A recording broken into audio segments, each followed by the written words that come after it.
All right. Hello, everyone. Welcome to SEO Unmasked number 29.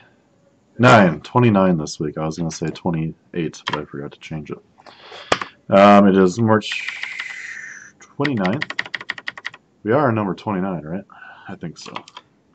I have no idea. We seem to have done a lot of these shows now. Yeah, I think it's number 29 on March 29th. What are the odds of that? Ben's stuck in traffic because he thought it'd be a good idea to drive from Philadelphia in search of some Razzle links, but I guess he just got stuck in traffic for 8 hours. But here we are. I'm Garrett Groff. I'm Steve Brownlee, and this is the Reach Creator Show since Vin's not here. Yeah. Buy links. Buy links. Do good content. Quit trying to game Google. It's a lot easier. Of course, it's a short show when we just get down to the basics. Yeah, I don't know. But most importantly, we buy were some just links. talking yesterday about all this shit that I see in the limited amount of Facebook groups that I'm still allowed in, and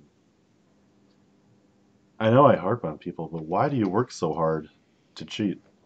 It's like you guys are working 10 times harder than I am by just putting in like the couple hours a day. Yeah, I mean, it's I just just don't get madness. it.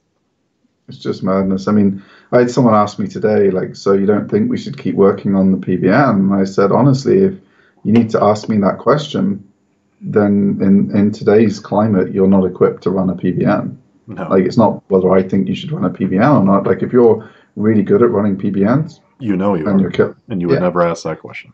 if you're uncertain as to whether it's a good idea, then it's going to be a bad idea for you, unfortunately. And that's, no disrespect to anyone in that position, especially not someone who's, taking over a project from a previous SEO and stuff like that, which is always Garrett and I have done that many times before. It's always a fun proposition when you take over from the mess that someone has left you from the distant past or whatever. But if you're unsure about things like, should I be doing this weird tiered linking scheme? Should I be doing a PBN? If you're not sure, then you probably haven't got the expertise in link spam to pull it off.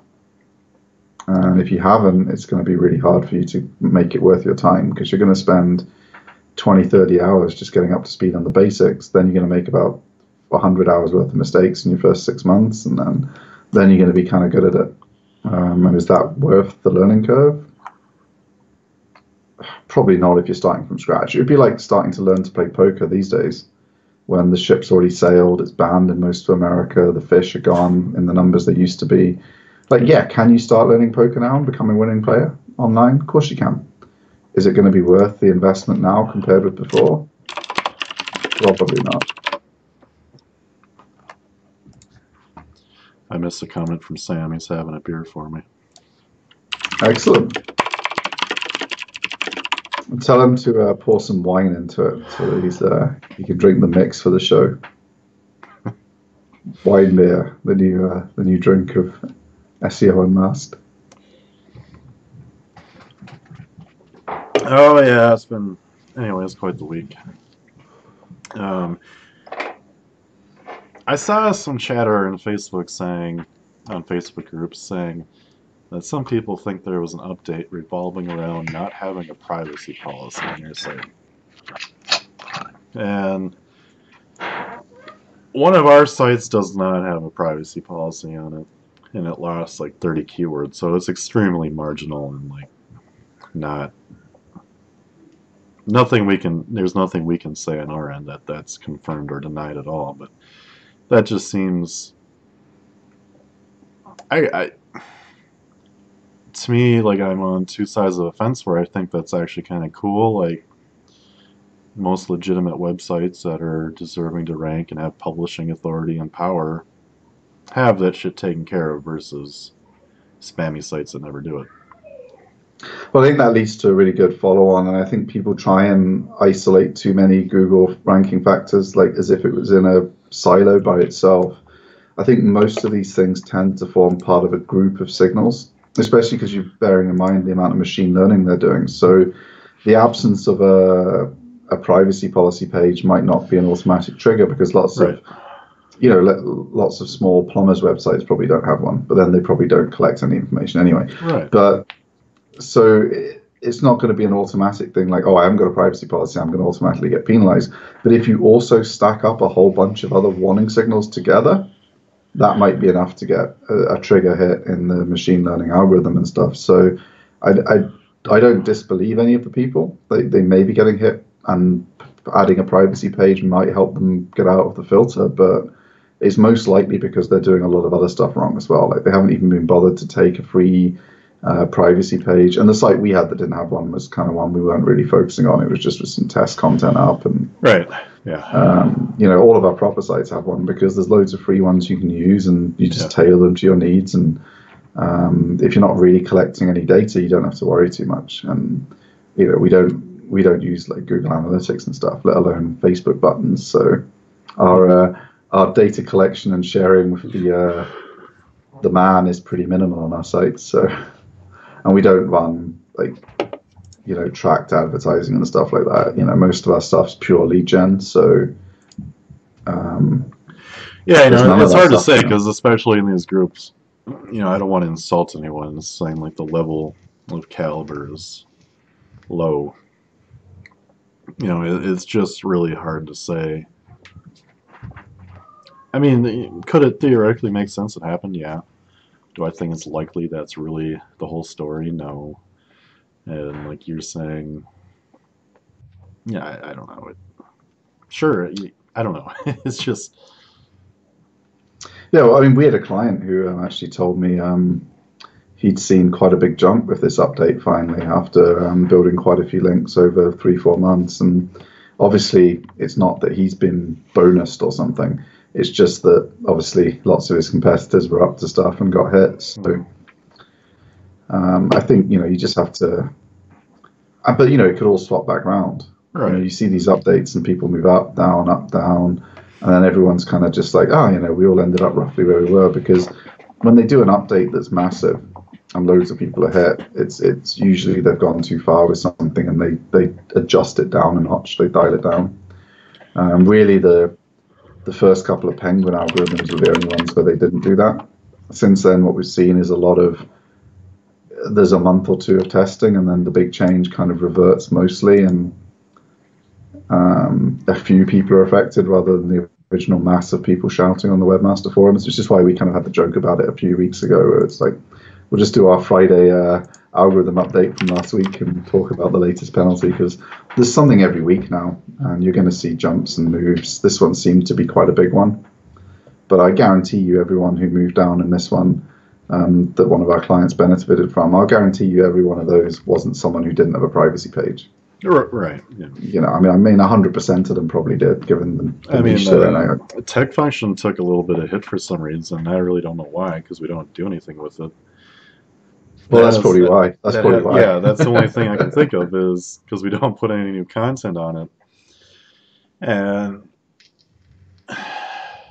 that site actually probably has one of the most well-defined privacy policies on any site we have. Like, you have like all sorts of stuff. You spent like a week writing that thing. Like, well, copy and pasting bits from. Yeah, but you're like, that's like the most detailed one we have, and it's like, okay, well, that just doesn't make sense, you know. It's probably the only semi-proper one we have. Yeah, it's just a literal. I really don't know, other than if it, you know, if it was anything link related, it would have taken penalty ages ago, because we haven't touched it, and there's obviously been link updates in the last 3 years. Well, that site has no bad links at all anyway. I mean, so that's just totally out of the fence. The content's all good news content that we wrote ourselves. Like, I'm not saying like I'm a fantastic writer, but you know, it was fresh at the time and covered good stuff, and can't be really a content thing. Particularly the hashtag cruise sex scandal clickbaiting. Actually, surprisingly, I think that's something that it tanked for. That was something it ranked like number 1 or number 2 for. Let me check here. I'm fairly certain that it got hit. Well, that's we actually recovered since this morning. Oh, so there we go. That could be the fake news update that Google's been threatening us with, because my article was definitely well, it wasn't fake news, because I didn't actually talk about the allegations against Cruz. I just moaned that there was too much internet censorship going on around the discussion of it. I can obviously care less what any senator does or doesn't do in his private life. How do you sort age groups?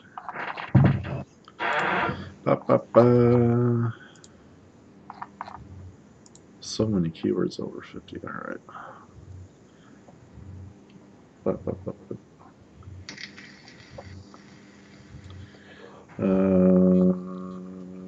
want to spend too long on this. But... Yeah, let's just crack on with the news, I guess. Oh, the case study site is, we might finally be in parabolic growth for once.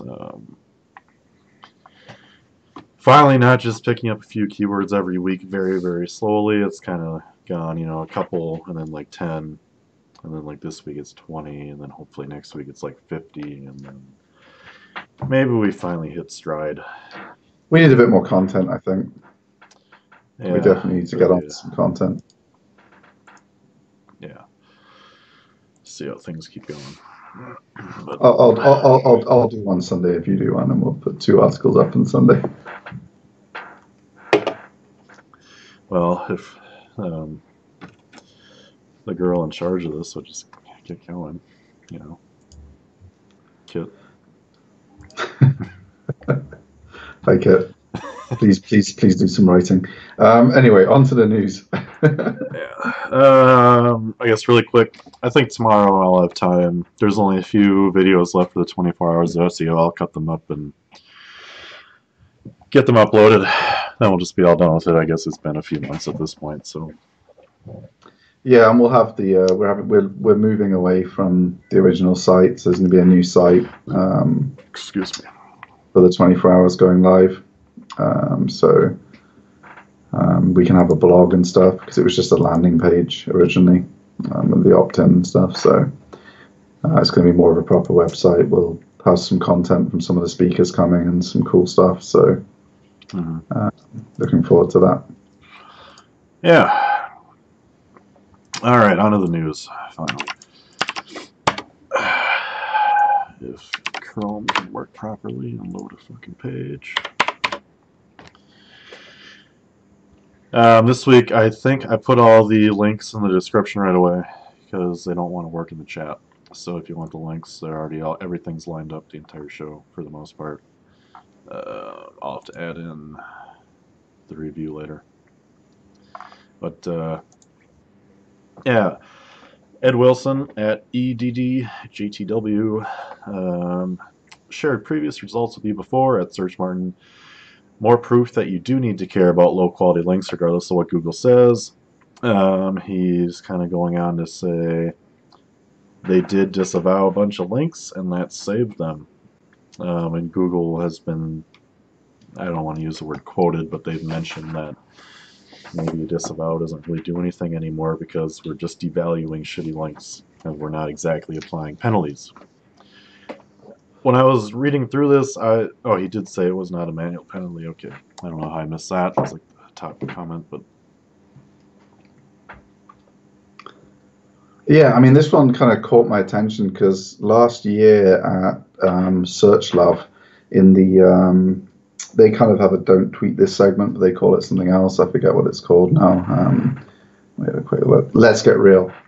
Last year at Let's Get Real at Search Love London 2017, which they asked you not to tweet out at the time, but obviously 6 months later, I'm sure they don't mind us talking about it.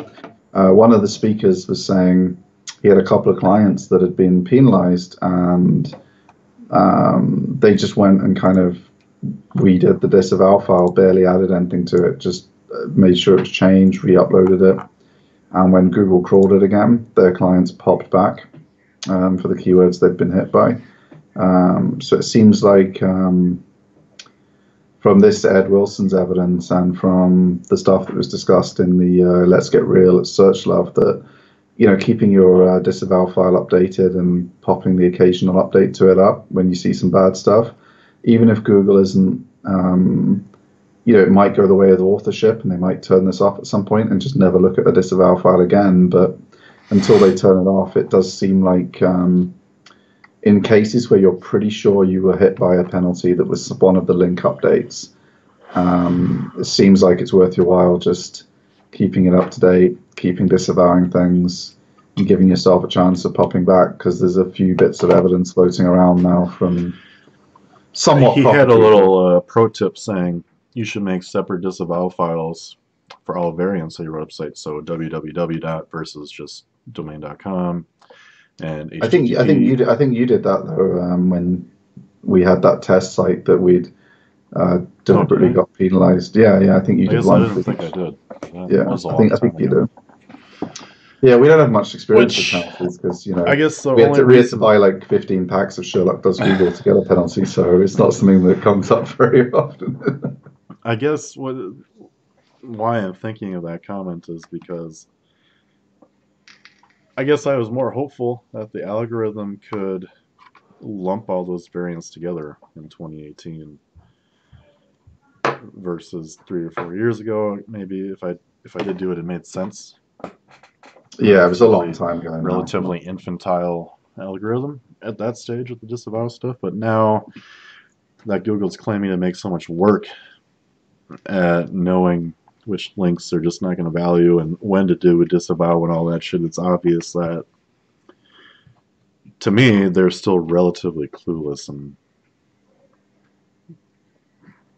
I just don't understand why they can't. Well, I wouldn't describe them as clueless. I would just say that, you know, there's a huge amount of data out there, and so why can't they just? They have to be able some way to lump www in with just. Well, I would think that one for sure would make sense. Yeah. And even if they had to separate it between, and why they're not just including it all, like it just popped through my mind. Well, maybe someone was dumb enough to be building really good links to HTTPS and then left all these shitty links on their HTTP profile, and it's like, well, I guess maybe a lot of people are doing that. Now I'm just like talking out of my mind. It's just like, maybe there is some reasoning for it that they treat them separately. Well, I think there is as well the fact that from Google's perspective, the point of this was always to just get data straight from the horse's mouth on what we've been up to and what our bad links are. So they don't really, I would imagine, internally care as much whether the disavow tool benefits us and is easy to use for us. So if we have to do an extra couple of steps, I don't think they really care. Whereas internally, it's probably been really useful, and I'm sure they invest more on the analyzing what people put in there than they do on the caring about making it easier for us to use side. And that would just make sense for them as a business. I mean, I don't think it's even a cynical comment. It's just, why would you have engineers making it better for us? You know, give us your details. We'll let you out the penalty. You get what you want, but, you know, whatever we want, we get our data. So. Mm-hmm. But yeah, it was just interesting. That's why I shared this one, just because it had jived with something I'd seen before last year. It seemed kind of interesting. You know, there's loads of these. You can find more examples. So it was kind of an interesting one. You know, don't not disavow things.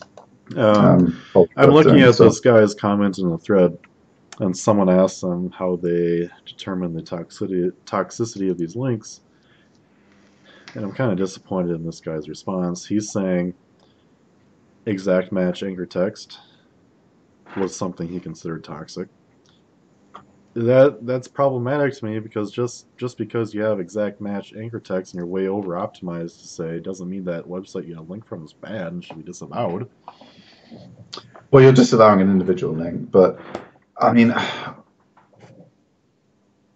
it's interesting because I can see why Google had the exact match anchor penalty, because they still use it enormously. Like if you pick up naturally an exact match anchor text. Because now I'm starting to get pissed at this guy, and I'm thinking to myself, okay, you're extremely fortunate you even bounced back. Your client bounced back, because why you got a boost from this disavow file is beyond me when your links were just shit to begin with. And you don't have any good links left. You said 90% of them were disavowed. How did you even get an uplift? You should still be at like... Well, I think that backs up Google's statement that you don't need to do the disavow that much because they're already ignoring most of the bad links. So the 10% of links that were good Google were counting, most of the 90% they'd already ignored, and there was maybe like some 5% in there that disavowing helped.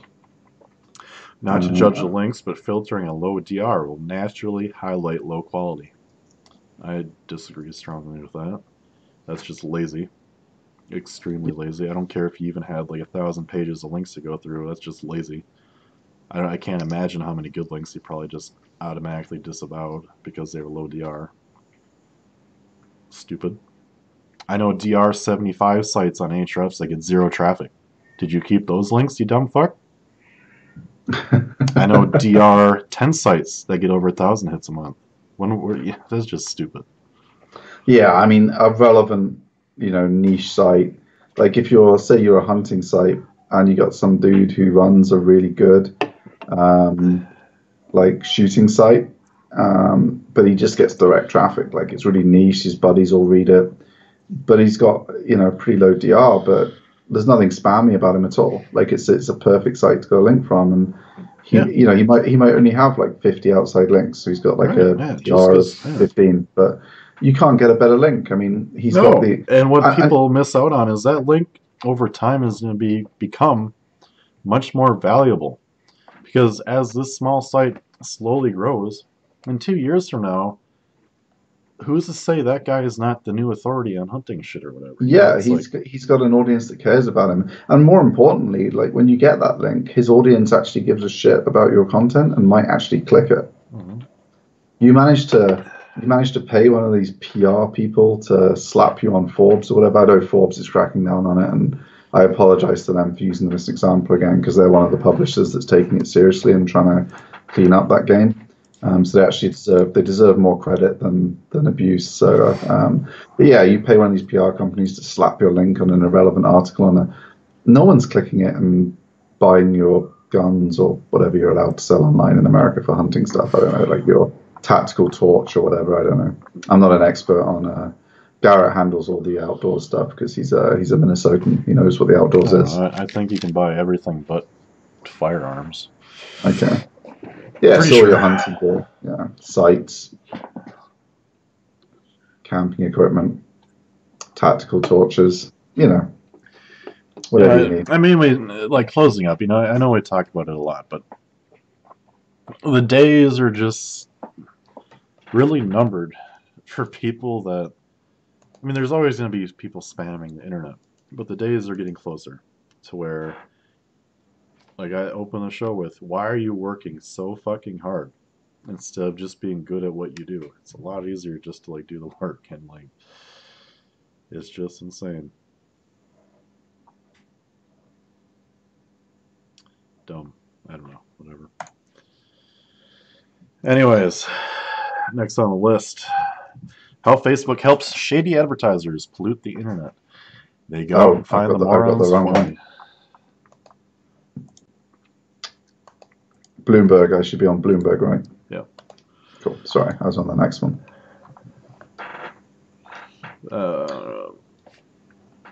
This is the Berlin conference one, right? Stack that money. Yeah, this is stack the money, which I think most people in our industry on the inside would see the community there as being mostly legitimate. So I think this article is actually giving them a bit of an unfair rap. Like, I mean, the fact that some Facebook reps appeared to be willing to take part in some strange connections, and there's a few people there. You got a conference of 3,000 people, you're going to be able to find 50 people who are going to say something like, oh yeah, we're after the marks, we're trying to get people out of money and all this kind of stuff. But it's a genuine affiliate marketing conference. There is a shady element to it, because in all marketing, there's a shady element. I mean, look at what's happened in the banking industry. There's legitimate, highly regulated by governments in the US, UK, Europe industry.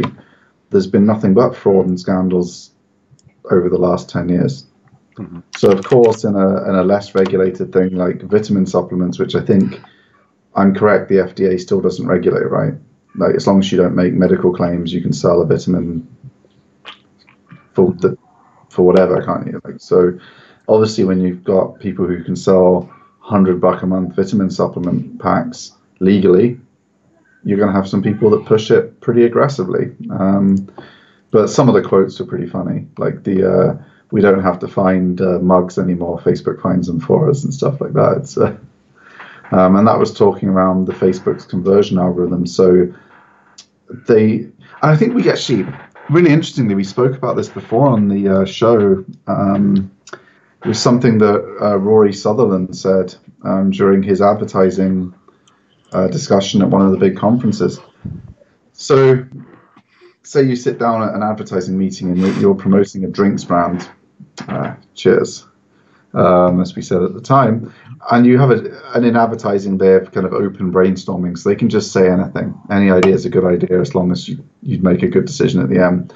And someone says in the meeting, oh, do you know what, we should totally leaflet bomb every Alcoholics Anonymous meeting in the US with cheap wine discounts, where they get a bottle for $1 just to get them back on the wagon, because they're going to be our most remind me when you're done to tell you something after this. Go on. Okay, so let's leaflet bomb every Alcoholics Anonymous, with $1 wine, because they're going to be our best customers once we win them back. At the end of the meeting, everyone would laugh and cross that idea off because it's clearly unethical, it's disgusting, it's manipulating people. These algorithms, they don't know why these people, they might find a common trait amongst all alcoholics in the way they behave online. So they don't know that they're alcoholics and they're going to target them automatically because they're alcoholics. It just knows these are people who, if we give them a $1 bottle of wine, are going to buy a shitload of wine. So the algorithm will automatically target alcoholics to sell wine because it doesn't know any different. Oh, if we target people that meet this profile, wow, suddenly these fuckers are buying $50,000 worth of wine every year. This is bonanza for conversion. So what these people were pointing out is they would put the tracking conversion on, and they would try and target who they thought the kind of mugs they needed were roughly, and then just do lookalike audiences. Facebook would find them an unlimited supply of the mugs who buy $100 a month vitamin supplements that they could just walk down. What are the big stores like GNC and whatever, and just buy for like $11 or whatever. They find the mugs for you because it doesn't know unethical marketing, unethical targeting. It just knows these kind of people seem to be converting really well, and that's what you're paying Facebook for when you run your ad. Get my ad in front of the people that are going to want this. So it's kind of interesting that the algorithm never can have that ethical thing because it doesn't know why it's making the decision. It doesn't know it's screwing alcoholics over and destroying their lives. It's just like, wow, this cohort buys a lot of wine if we give them a $1 coupon. So I think a lot of the kind of, unethicalness, like we're projecting human traits onto an algorithm that doesn't have them. And, these people are just selling their vitamins. Obviously, they run a business where they manufacture vitamins. They want to sell as much as possible.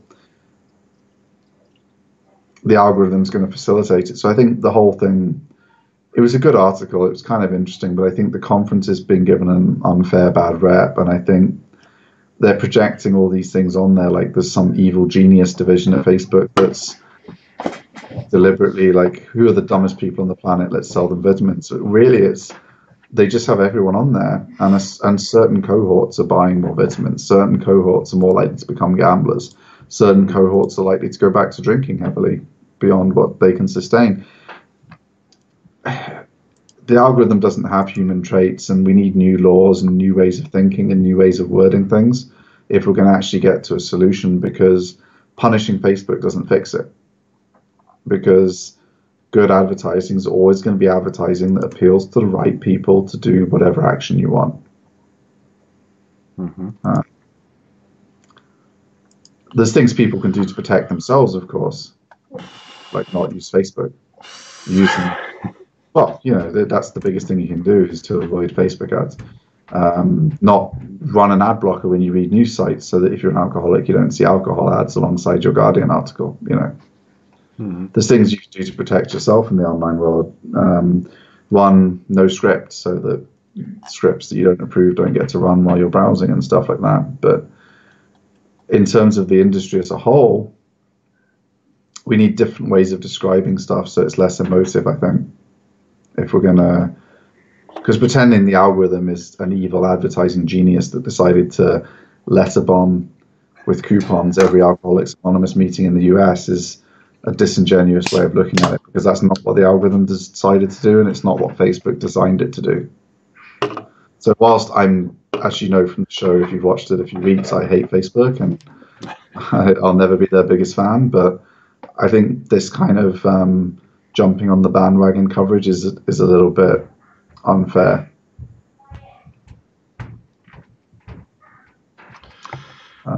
Yeah. But I do quite fancy heading to Berlin for next year's conference now. It's kind of sold it to me. It sounds like it'd be quite good fun. Yeah, I'd like to check it out. I think I'm thinking of a different one. Never mind. It's an invite-only one.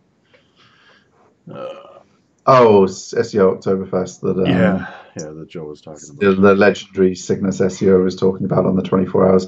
If you haven't seen his presentation, he is, in the whole 24 hours, the only guy to come in a costume.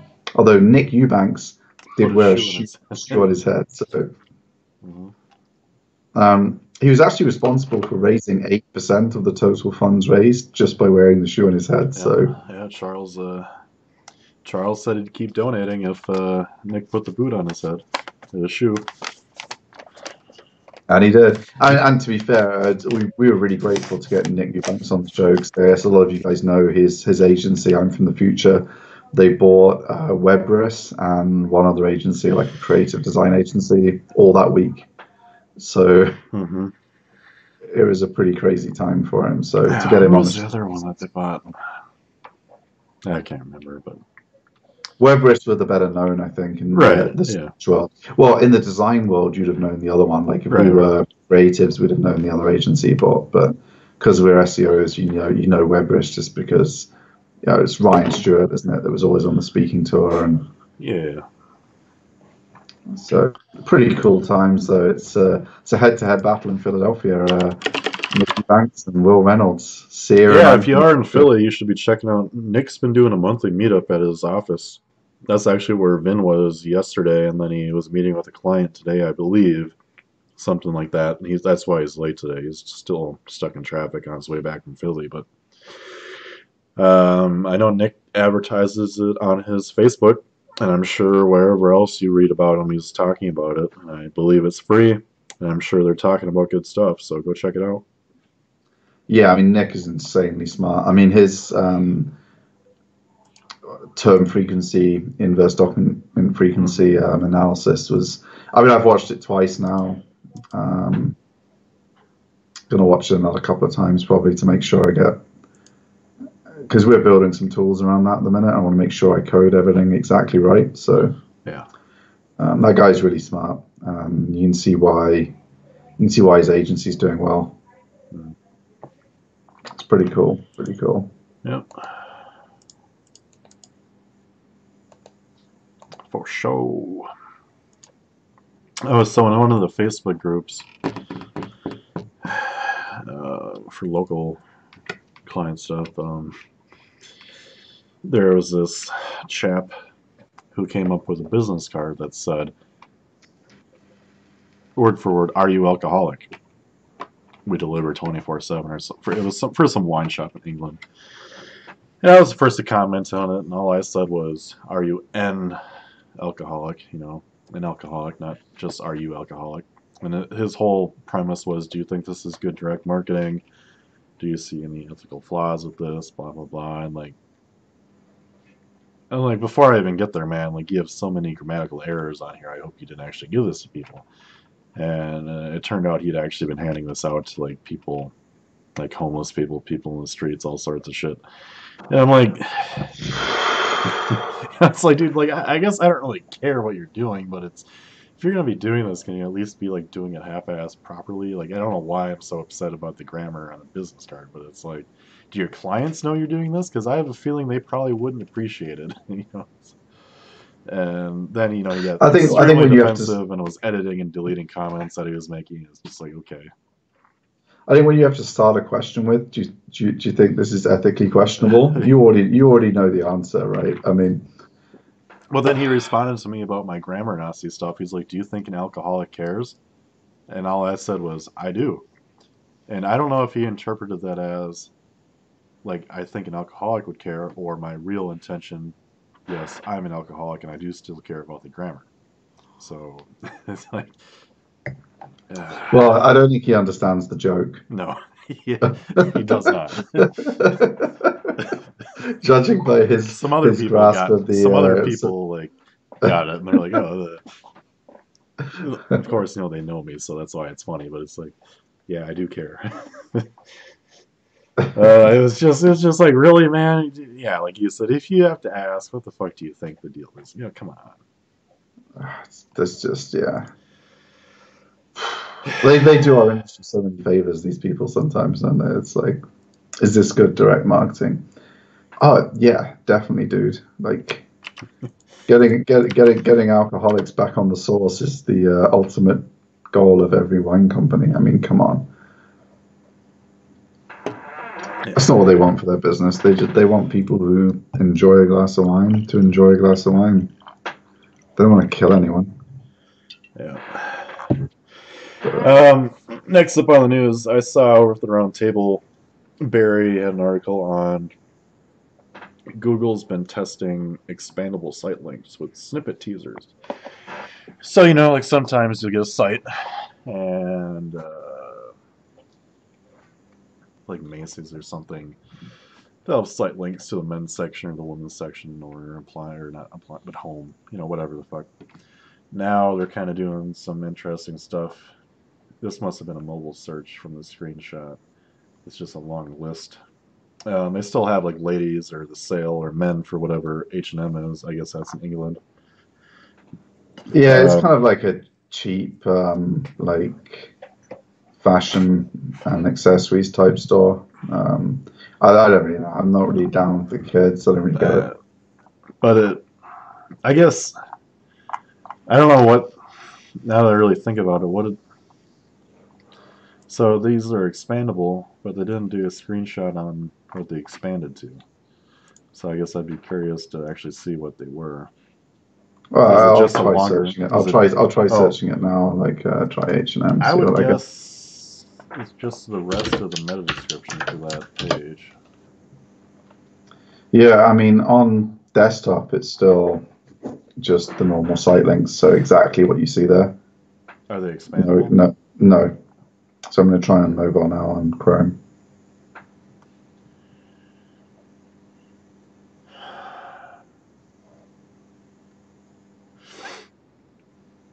God, fucking, it's getting warm here finally, and now, of course, allergy season.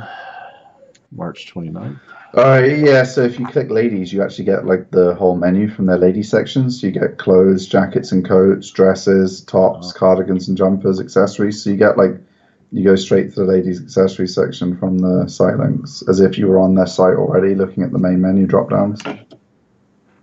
So that's pretty cool. I mean, I think that's a useful feature if you're going to show the site links, but it's really a menu item that has drop downs, giving people access to the drop, especially on mobile where people don't want to be clicking multiple pages. I think that's pretty cool. Yeah. And I think Google's got really good at picking up the site links now too without you having to do anything. Like a bunch of our sites have site links and we're like, wow, we haven't done anything to properly set this up. I've never used schema or any type of markup to ever even try to go after them. We have a strict rule on things that are a hassle. We do them for clients, and on our own sites we don't bother. Because for clients you want to give them every 1% you can get. For us it's like, fuck it, we'll lose the 1% because it's extra work we don't want to do right now. So we haven't made much of an effort, and Google's been really, really good at picking up site links just from your general menu structure.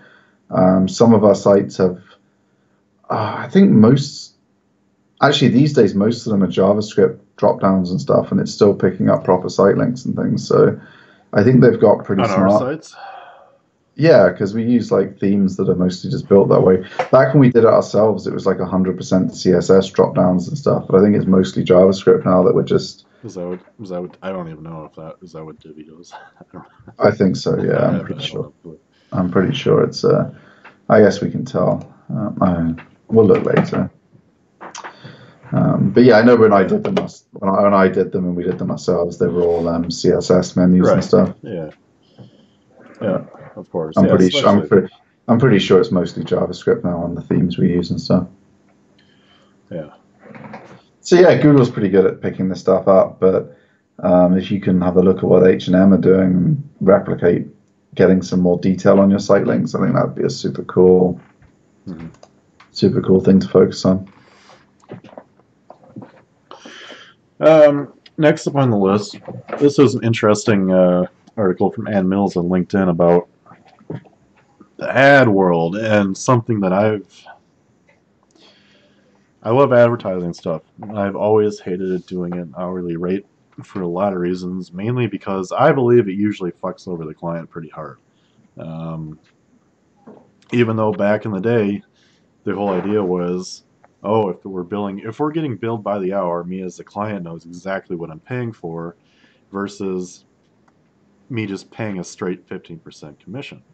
But the problem is, where Anne really highlights, a lot of the ad world is just inexperienced people. You know, you get young people, that it's not a bad thing. It's just they're not quite as valuable. And whether for some reason a lot of these ad agencies are charging the same hourly rate for a newbie or a senior guy, a senior copywriter, let's say, and it's like, well, okay, the inexperienced guy is going to take 3 times as long, and that's good for the ad agency because they're charging 3 times as much, and their margin's higher because they're paying that guy less versus the senior guy who they're paying more, and they can only bill for 1 hour instead of 3, so they've only made half that margin. And she kind of goes on to say people are finally wising up to this. A lot of the big brands, I think she mentions Unilever, are bringing. Well, they're bringing it back in house. Yeah, everyone's starting to bring it back in house because it's like, why not go to this agency and tell this guy that they're paying $90 an hour? We'll give you 100. That's still. And this is to me a huge example of not giving your clients what they say they want. Like in the '60s, and it came up on Mad Men. The pressure on the industry from the clients was to switch from a fixed commission to hourly rates. And so the ad industry obliged. And what did it lead to happening? The clients moving the business in-house because they think they're getting ripped off now. I mean, just think about it from a common sense point of view. What would you rather do? You hire us. Imagine we're the same in advertising as in link building. Like we're going to do some campaign that's going to blow you away. Do you want us charging by the hour? Well, no, I mean, that's not the point. We're going to spend an hour using our expertise to come up with the exact right targeting and the right strategy for your ad. Or do you want to go to an agency that charges you by the hour and they have a team of 4 people sat in a conference room for 3 days straight? So, I mean, how many hours is that? Like 7 times 4, 28 hours a day. You're looking at hundreds of hours, 128 hours or whatever, I don't know, getting burned while and then when they go into production, instead of just having, like, say, Garrett, he goes and manages the video guy and he just like gives them the brief and then one guy goes and does it. They have the account man, the creative director, and the video guy. The entire team's there. The entire team's there getting billing by the hour because that's what they do now. They bill by. Oh, but now the client feels they're getting ripped off because they got the accountability they asked for. Because, you know, I guess if you haven't picked up on this yet, the whole idea was, let's say I'm buying $1 million in ad spend, and I'm going to give Don Draper 15%. That's $150,000. Sometimes they're going to come up with a really good idea in like 5 hours, and that's only really worth like $10,000. So then the client thinks, I just got screwed out of $140,000. I want to be paying by the hour, so my work is always accounted for. But really,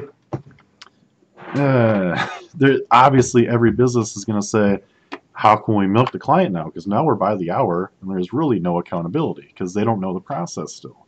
Well, you start building things in, like instead of like at the first meeting in the Don Draper time before this, in the first meeting, if you came up with $1 million idea in the first 24 minutes, you just all poured a whiskey and the client was delighted. Yeah. Now it's like you have a mandatory, we have to do 30 hours of brainstorming. Then we have to do 150 hours of creative this, and then we have to do 200 hours of this. So there's a set schedule now to make sure you can bill the client. And after all of that double think and confusing yourselves and going over things again, you might not even someone might not have written down the good stuff from that first 24 minutes, let alone it being the main focus for all those hours that are billing. I think it's really telling that the ad agency that's terrifying all the ad agencies is VaynerMedia. And you can guess how they charge. It's not by the hour. It's like, this is what we charge for this. Yeah. You want one of our videos and our influencer marketing campaign? You pay us this. Yeah.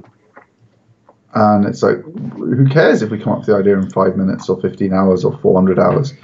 This is what we cost to deliver this particular product. And I think a deliverables-based pricing makes so much more sense. Well, I remember when I was still plowing snow full-time years ago in the winter.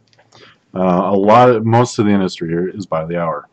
Sometimes in commercial stuff, because everything is subbed out. There's like in Minneapolis Metro, there's a few huge companies that just hold all the plowing contracts, and you have to sub out through them, and they just want to pay hourly for whatever reason. And me and Tim were like, okay, well, it was Tim, it wasn't me, like, because I helped Tim. How about this? I'm just gonna do a flat rate because we do a better job than everybody else. We can do it quicker, but it's just not going to be hourly because I know I can get in and out and do it for this much, and I'll still be cheaper than everybody else, and I'll do a better job. And they're like, no, we need it to be We need it to be hourly so we can exactly account for every single hour and do this and that and that. And it's like, well, why? Why not just put it? This is my price. I'm going to deliver the work. There's no markup on anything. You're just like, no, we need to account for it. We need to account for it. But it's like you're just spending money. It's like I just don't get it. Yeah, and that's the thing. Because then when the employees, like the plow truck drivers, they actually go in and do it and run the skid loaders and the bobcats. Tim's like, okay, you guys get a $100 bonus. You do a good job, no complaints. You're gonna do it quicker than normal. Everyone's making more money, and you worked less. Like now, when it's by the hour, no one really gives a shit because you're making $25 an hour. I'll just sit in the truck all night and take my time. But really, I could have done the job in half the time and made more money. Exactly. That's the, like, I don't think any business should charge hourly for things they do. I mean, like law firms just encourages them to spend time on the phone with you. Yeah. Everything's about deliverables, and I think, like, for example, with the new tools that are available to law firms, like one of our good friends, he does videography, and his tool allows you to search through in an instant all of the audio testimonial that was given at depositions and stuff like that. And so, like, a law firm using his technology is paying a lot of money for that software and the tools and for his team to do the depositions. But if they were going to bill by the hour for their deposition service, and they would be billing for 14 minutes of work for stuff that a firm who had a bunch of interns and what the junior lawyers called before they're qualified. I'm forgetting the correct phrase in America now. Associates, yeah. A bunch of associates go through and watch that 14 hours of video. So 5 associates split it between them. They all spend a day. Suddenly you're paying for 5 days of work for what technology can do in 14 minutes. But you can't afford a license on that software. Like, this is a big law firm. They can only get the license and work with these guys because they're doing it because they have so many clients. They're getting a discount. But they've got to be able to charge for that. You can't say that they should not. They're not going to charge you for 5 days worth of associates work, but if they charge you for 4, you're saving money, but it took them 14 minutes to get to the relevant parts of and put their proposal together. Maybe I'm exaggerating. It won't be 14 minutes. It might be like 6 hours or something. But you know what I mean. It's like you can't expect them to just bill for 6 hours for being more efficient than everyone else. Technology, expertise, all these things are worth a lot of money, and that's where the real value's added. There's no value added by grinding hours out. No, you're just overcharging. Yeah, I mean, and loads of our clients are agencies, and the reason they have big clients and we don't is that they're prepared to go through the enterprise buying process. So in the end, enterprise customers are paying extra, right, to have our work marked up, because they won't deal with a standard contract. They won't deal with standard terms. They won't deal with the fact that we don't bill hourly. People are throwing money away because they won't accept that a value-based model or a deliverables-based model is much more efficient. Like, and it's insane because you look at house builders in the UK will quite often have a maintenance contract with they'll finish a development, and instead of agreeing, like we'll pay you X per hour if you go and fix it, they'll be like, right, we'll give you for this whole development, we're going to give you 375,000 a year, and if anything happens with anyone's garden, you'll come out and fix it because for the first 2 years, they're on the hook for fixing that. So a gardening contractor gets it. Some years they'll have no calls and they'll just keep the 3. Other years they'll run up $1 million, and that makes way more sense than the housing developer because they can factor that exact price into the sale price of the house. It's just like snowplowing. They know they're covered. If you're lucky enough to get a fixed price contract this winter, I bet a lot of plow guys got screwed because it actually snowed in Minnesota. But the last 5 years, the guys that were on contract made a fucking killing because they only had to go out once or twice. And they all factor that in. They know, this might, on average, we take the 10-year average snowfall. This is what it costs me to plow it. I'm going to mark that up 20% so I know that I'm safe somewhat if it does snow a little bit more. And we're good to go. And then the winters where it doesn't snow, minting money. And then hopefully you're smart and you're like, next winter could be really bad. I might spend 3 times as much. So you don't just go and spend all that money. But, it's like, it works out when you're smart about it. But I think a lot of people do get burned because they just don't know how to price themselves. But, it's this hourly stuff is for people that know they can rip other people off. And then, like, the people on the receiving end think they're being smart. Well, the people on the receiving end asked for it. Yeah, well, that's the thing. They think they're being smart. So you shouldn't give your customers what they say they want. Like, your customers will tell you they want hourly, but then you give them hourly and they'll bring it in-house because they think they're being ripped off. Because really, what you're not adding the hourly workers. The benefit of working with you isn't that they can hire a bunch of cheap interns and do X activity cheaper than you. They won't do it better. And unless your pricing and your product strategy and the way you're billing your clients reflects the fact that you do it better. How about the end of the month phone call where your client says, okay, I got your bill in front of me. I just want to go over a few things. And you spend 4 hours on the phone with their accounting department and you say, what's your problem? Well, I see we got billed an hour and a half for this. Can you tell me what you did? No, I don't fucking remember. Okay, well then you need to strike that from the invoice. Oh, you billed us 4 hours for this. What was that for? That seems a little exorbitant.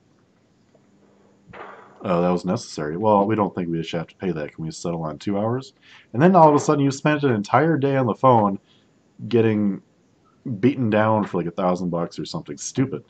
But you've wasted your entire day, which is probably worth more than $1,000. It just works me up. Yeah, so value-based pricing or productized offerings, I think, are the way you would better monetize your agency and your relationship with clients. I've had people make arguments that, well, we've never had that issue. People always think that we're such a good value. Like, if you're getting that kind of response and you're charging hourly, you're probably not charging enough. Because if people don't have a problem with what you're charging, you're probably so cheap you don't realize it. Yeah. I mean, obviously, if you are insanely cheap and that's your business model, then you'll win business that way. But I don't know. How are you going to deliver the exceptional service and the exceptional value by being so cheap? You can't. 20 hours a day and have a heart attack at 40?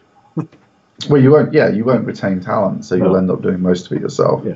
You have to be able to pay good talent, and good talent costs you more than 25 an hour most of the time. So, I don't know, it was a super interesting article. I guess we've spoken about it too much, but I mean, for the agency owners watching and stuff, or people that are starting out as a freelance looking to take their first member of staff on and stuff, I think you can learn a lot from a 50-year mistake of the ad industry, which has led from them being extremely successful to giving the clients what they wanted, and then their clients bringing it in-house to punish them for giving them what they wanted. You can skip that whole mistake cycle and just don't give your clients what they want, give them what they need and give it to them really well, and you'll actually do better than if you just do what they say. Because if they knew it, if they were right, they already would have brought it in-house. Yeah, I was just going to say, if they actually knew better, they would have done it themselves. but they hired you. And we all know that they always pretend like, well, I read this and that and that. And we could go on for hours. End of the day, they can't do it. So. Yeah, exactly. And if they can, you're not doing a good enough job. Yeah. I mean, that's the harsh truth, but it's the truth. Yeah. I'll let you talk about this one from Glenn Cave quick. I'll be right back. Okay.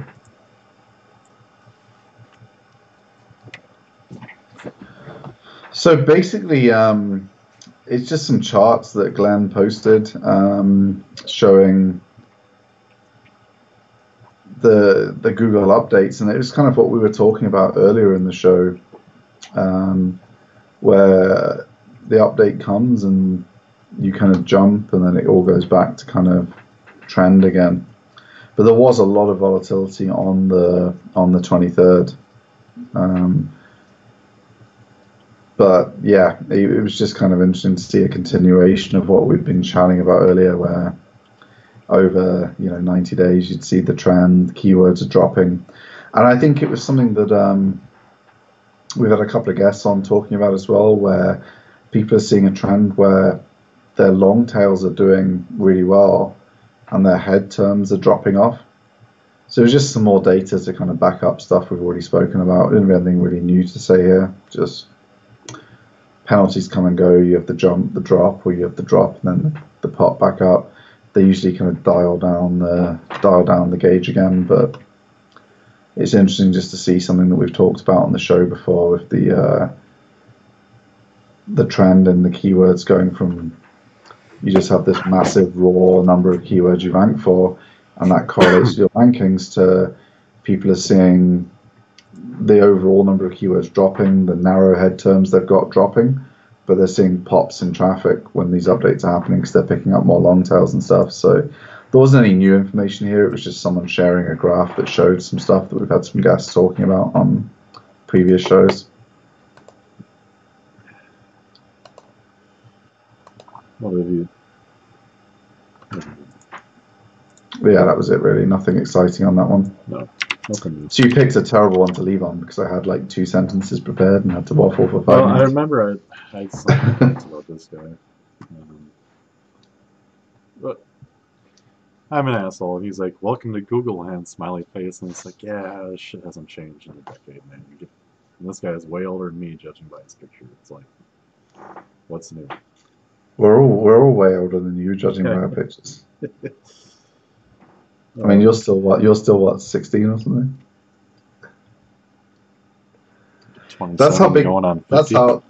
That's how big a beard a 16-year-old has in Minneapolis. Oh, some of us.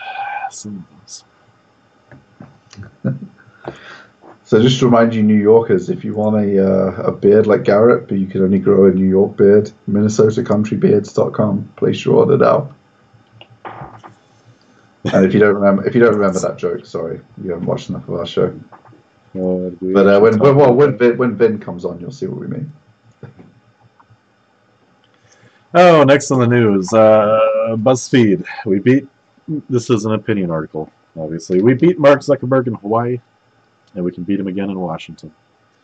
For those of you that don't know, Mark had bought some really nice property on some cliff sides in Hawaii, wanted to build a huge compound and fence it all in.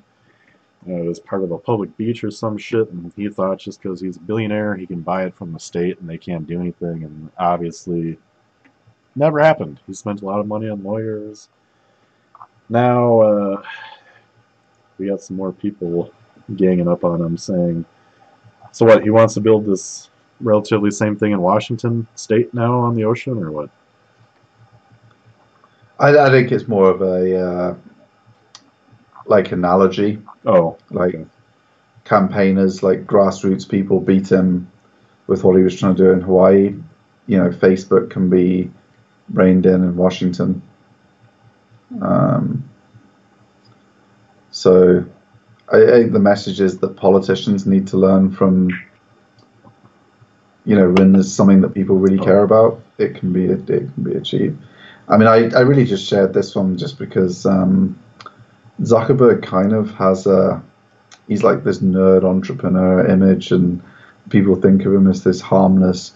And then Trump, And you know, Trump with his golf course in Scotland, he gets all the hate for, oh, he's screwing the Scottish people over. He's trying to put this golf course here. And I guess it's just kind of an interesting thing that the Zucks is just exactly the same as Donald Trump. He's another rich billionaire who thinks his rules apply for him. And, you know, there's this idea there's a left-right divide on it. There's a tech geek. They're cool people. They're all this nonsense. They're all crooks.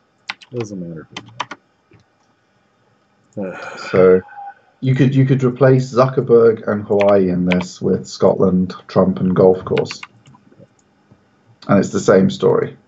So that's kind of an interesting one for me for that reason.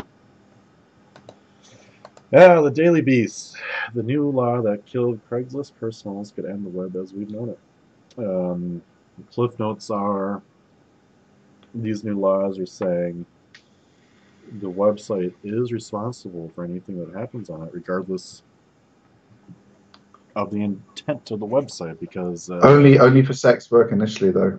But it's the slippery slope argument. Yeah. Basically, you know, Craigslist has a section, or they used to, where if it's like a free online dating thing. You just post a picture and a little ad, whatever, and people found love.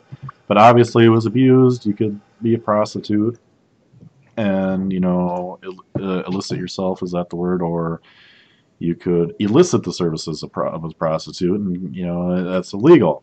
But, you know, Craigslist, I think, has the right saying, this wasn't intended for prostitution. This was for normal people, where a majority of 90% is used properly. We can't. Well, I mean, prostitutes are normal people too. I would.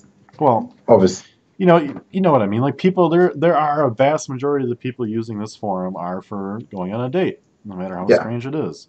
And what are we supposed to do? We can't stop every prostitute from offering their services on here. Impossible. Just can't do it. But we're seeing it with the gun forums too. Like, even forums on Reddit where there were no guns for sale. It was just discussion of guns. They're being shut down.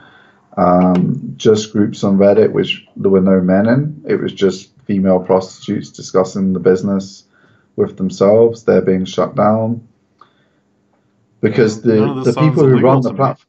The platforms can't take the risk though, so they're having to shut it down because of this ill thought out law. So and it passed the Senate 97 to bipartisan support for the fucking over of anyone who wants to have free speech in America and be able to discuss things in an online forum. I mean, it's insane. It's absolutely insane. Why not do their normal route of, okay, you want to post in the personal forum of Craigslist, love finding, whatever, you have to upload a copy of your driver's license. So that should deter a prostitute from, it's obviously not foolproof, but it's one more step. They've just totally gone from any kind of like intermediate bullshit to, no, fuck it. Just can't do it. That's kind of scary. Yeah, and if you think about it logically with where the US is located in the world, how much of the sex industry in America and the online sex industry in America has anything to do with trafficking? Like, if you've picked up some people that you're trying to traffic in Africa or something, what, you're going to get them on a boat to America? You only have to get them like a few miles across the coast, and you're in Italy or whatever. Excuse me. I mean, where's all this sex trafficking happening from? It's an illogical act that doesn't make any sense. And obviously, no one's in favor of sex trafficking, slavery. No. That's ludicrous. But this bill does not solve it, because these people were not posting in the Craigslist. No. I mean, what are you talking about? I was taking kids from Africa and selling them on the black market, do you think I'd be doing that on Craigslist? I'd be arrested in like two seconds. I mean, come on, it's just ridiculous. You know, I mean, like Garrett said, if there were extra steps involved in verification and Craigslist kept proper records, I mean, I'm sure some of you Americans disagree with me, because obviously in Britain we're a lot more fond of our intelligence services than you guys seem to be. But I'm down with MI6. You know, they can analyze the metadata, they can figure out who people are, and they can go and arrest them. if they're smuggling people into the UK illegally for this kind of thing. I'm 100% behind our intelligence services doing that kind of stuff. I know they're not all James Bond, but they do their best. I suspect a lot of them are more geeky than James Bond. I suspect a lot of them are big data analysts and people who did PhDs in maths rather than people who did PhDs in having sex with women in foreign countries. But at the end of the day, this act doesn't stop. And like one of the commenters on Hacker News actually pointed out that if there was any information and people dumb enough to do what Garrett just said would be stupid to do, they were super easy to catch because of how easy it is to get that kind of information from these big tech platforms. Now they're going to be driven onto the dark web and underground, where it's much harder. It's why not let just them be stupid in public? Why not let this open form of communication happen, and go to like a company like Craigslist, a huge company, and say, okay, you want to keep doing this? You need to dedicate $100,000 a year of your budget to like 2 staff members that just watch this. And anything suspicious, you just hand it over to the FBI or whoever the fuck's in charge. Well, that's my point as well. Like, are you trying to tell me the FBI don't have people intelligent enough to tell the difference between? Yeah, I mean, that's their bread and butter. Those kind of stings. It's their absolute bread and butter. This doesn't, like you said, this doesn't stop. You're never going to catch the really good guys that are. Okay, let me rephrase. The guys that are good at getting away with this, you're never going to catch them because they're really bad guys. Yeah, you're only going to catch. Yeah, it's like you're not going to catch the smart guys doing this. You're only going to catch the idiots, and now you've like eliminated part of the people you can catch. Yeah, I mean, I think a pretense that everything goes with a strong surveillance approach in the background to catch real criminals is a really smart strategy. Banning people posting idiotic things in public and forcing them to be smarter isn't a good law enforcement strategy. It's like, when I'm thinking about it, like, yeah, it just doesn't make sense to me from any perspective, and it's worrying that things that are legal are being. It's a bunch of fucking 60 and 70-year-olds that don't understand computers making laws about computers. It's like on YouTube. I mean, people are talking about safely maintaining your firearms. Like, you live in a country where firearms are legal. I'm pretty sure it's beneficial for people who own those weapons to maintain them, clean them, assemble them, and handle them safely. YouTube channels sharing that information have been banned. Do you think someone that's going to go shoot up a school cares about if their gun's oiled? Yeah, I mean, come on, it doesn't. They don't care. They're going to go buy it from some guy on the street and then walk in and do it. That's all there is to it. It's all dumb. I mean, I was a cadet at school, so I was taught to clean and all that crap on a gun at like 15 or whatever. It's like showing people how to do things safely doesn't turn them into lunatics. Lunatics are lunatics. Yeah, I've owned a bunch of guns for my whole life. They sit at my dad's in the gun safe. I haven't even looked at them. I don't know, in at least 5 years. It's like, I just don't. I don't know. I don't get it. I just don't. It's like all this stuff. It's like the worst ways ever to go about managing. Banning information doesn't fix anything. No. Is it? Yeah. We should. Banning information doesn't fix anything. I mean, there's some information that I understand they want to restrict, like how to build a nuclear bomb. They don't want to spread that around the world. And it's kind of hard. So you have to share some pretty hardcore information to be able to do that well. Yeah. But just general information, like if something's legal, then information about it, banning it doesn't make sense to me. Like cigarettes are legal. I don't think tobacco advertising should be banned on that basis. Like the product's either legal or it's not. Yeah. People are either big boys or they aren't. Like what the hell are you talking about? Like you can, and there's countries banning vaping, and I'm sat here chilling out vaping. There's countries banning vaping at the same time as they allow cigarettes to be sold. Like Australia has the that's something recreational nicotine laws. So recreational nicotine is banned, but the extremely well taxed cigarettes, they're going to be legal still. I mean, come on, give me a fucking break. Something I've never understood since the 60s when they started cracking down on tobacco. Why all this effort in the way it's marketed and eliminated the marketing when you're still giving a person their free chance to smoke or not? Why not just ban it? Let's just say we all know, we all do know smoking's bad for you. Why not just fucking ban it and say, oh, this is legal? Because banning the shit doesn't work. I don't know. It's just none of it makes sense. I don't even. It just makes me angry. I'm not even making sense. It's just dumb. Yeah, I mean, I guess I'm probably more libertarian in terms of my outlook on things. I think people should be allowed to. We only get one life, and all of our objectives aren't to live as long as possible. Like, I have very little desire to be 89. No. So not with the current. I'm making plenty of life choices. Maybe if they come out with some technology where, I'm 40 years old and I'm going to be 40 for the rest of my life. But can you imagine being 85, not being able to move or? Yeah, and so I'm making life decisions that optimize for enjoying my life day to day as much as possible. So I drink in the evenings if I feel like it. I vape. Whatever I want to do to enjoy life. And I think if you assume everyone wants to optimize to live as long as possible, you're going to make 90% of the population miserable because most of us don't want to do that. I mean, look at the fact that McDonald's still exists as a business. I mean, it's terrible food. It's bad for you, but that a good chunk of the population enjoys. Mm-hmm. No one who is optimizing to live to 89 would eat McDonald's ever. No. No one who wants to optimize to 89 would have this stupid e-cigarette thing in their hand and a glass of cheap wine that they're just chilling out on. I mean, come on.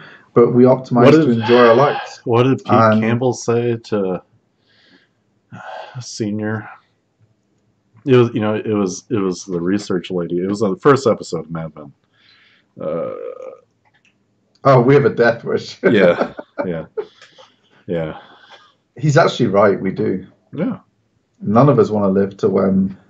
No, even Don living is like, he's like, obviously anymore. We can't use that as an advertisement. He knew better. Pete was just too dumb and young. But I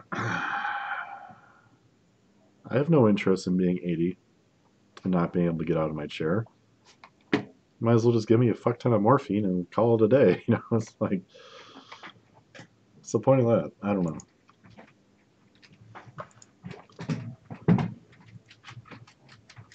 Anyways, main topic.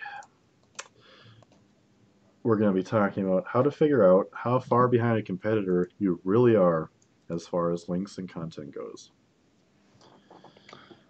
So I guess we're just going to do links because Ben isn't here. So, I mean, this is something Garrett does for us a lot, and I really love his approach to it in terms of looking at the competitors, link velocity and stuff. And it's something comes up all the time for us now because we sell links, and people say, well, how many should I buy? And we're not consultants. Before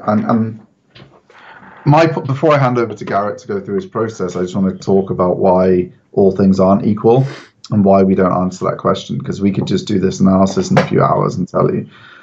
The truth is, all things aren't equal. That your site might load slower. Your competitor has 1,000 more pages of content. Your competitor has better siloing, better user experience. All their meta descriptions are better optimized, so their click-through rate's 8% better than yours. All these things add up. And do you want to think about how many hours of work it is to look at an enterprise-sized site and figure that crap out?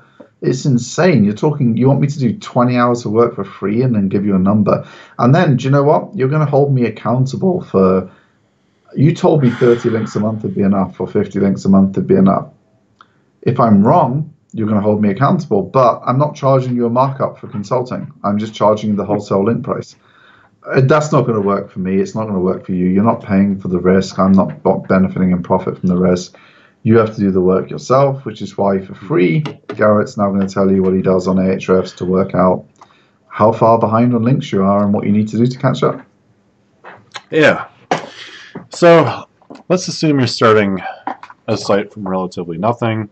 You probably have some links, like 5 or 10 links from like Facebook or some, places that don't matter.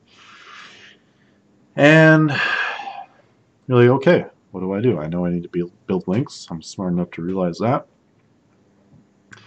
First thing you should do is just look at your competitors. That's something I always do. Look at the competitors to see what they're doing, because they're already ranking. They've done something right, in quotation marks, to be able to get to number 1, number 2, number 3, number 5 even, depending on how competitive you are. And I say that because 1 through 10 in the payday loans market, super competitive. Number 1 for the search term environmentally friendly coax splitter. No one gives a fuck about. And Steve's laughing, but people come to us with really dumb stuff saying, look at the competition. It's like, dude, no one's even searching for this. There is no competition. Like a link and you're winning. That's an extreme case, obviously, but it's like you need to realize from the get-go there's different levels of competition, and you need to be honest with yourself about that, because obviously people probably aren't going to be in the payday loans market unless they're experienced. Sure, people do it. And then on the other end of the spectrum, people like to get into easy niches because it's a good place to start. Minimal investment, and you're learning along the way without risking a lot of money. Why not? It's a relatively smart thing to do. But a lot of people tend to find themselves in the middle somewhere to a varying degree, where, yeah, start looking at the 5 top competitors that you find for your keyword analysis. So I don't know, I'm looking at my carpet cleaner thing right now. Let's say that's kind of mediocrely competitive. And there's like Doug's carpetcleaning.com or something that happens to be like the biggest competitor nationwide.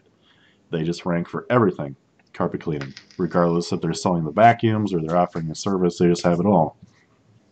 And you're just a local, statewide cleaning company. You're going to say, okay, so I don't need to compete with him nationally, but let's just say he's building 20 links a month nationwide. Relatively small amount of links to be building, but that's kind of like a medium-ish niche. Would you agree? 20, 30, 40 links a month? Somewhere in there? Yeah, you're definitely getting into the larger side when you start doing that. The really competitive niches, people are only doing 80 to 100. Yeah. So, we're kind of in that medium territory. So I'm going to look at Doug's site and say, okay, he is building 20 links a month. Let's see what kind of links he's actually building. And we haven't even talked about how many links he already has yet, because that's less important to me, and I'll explain why.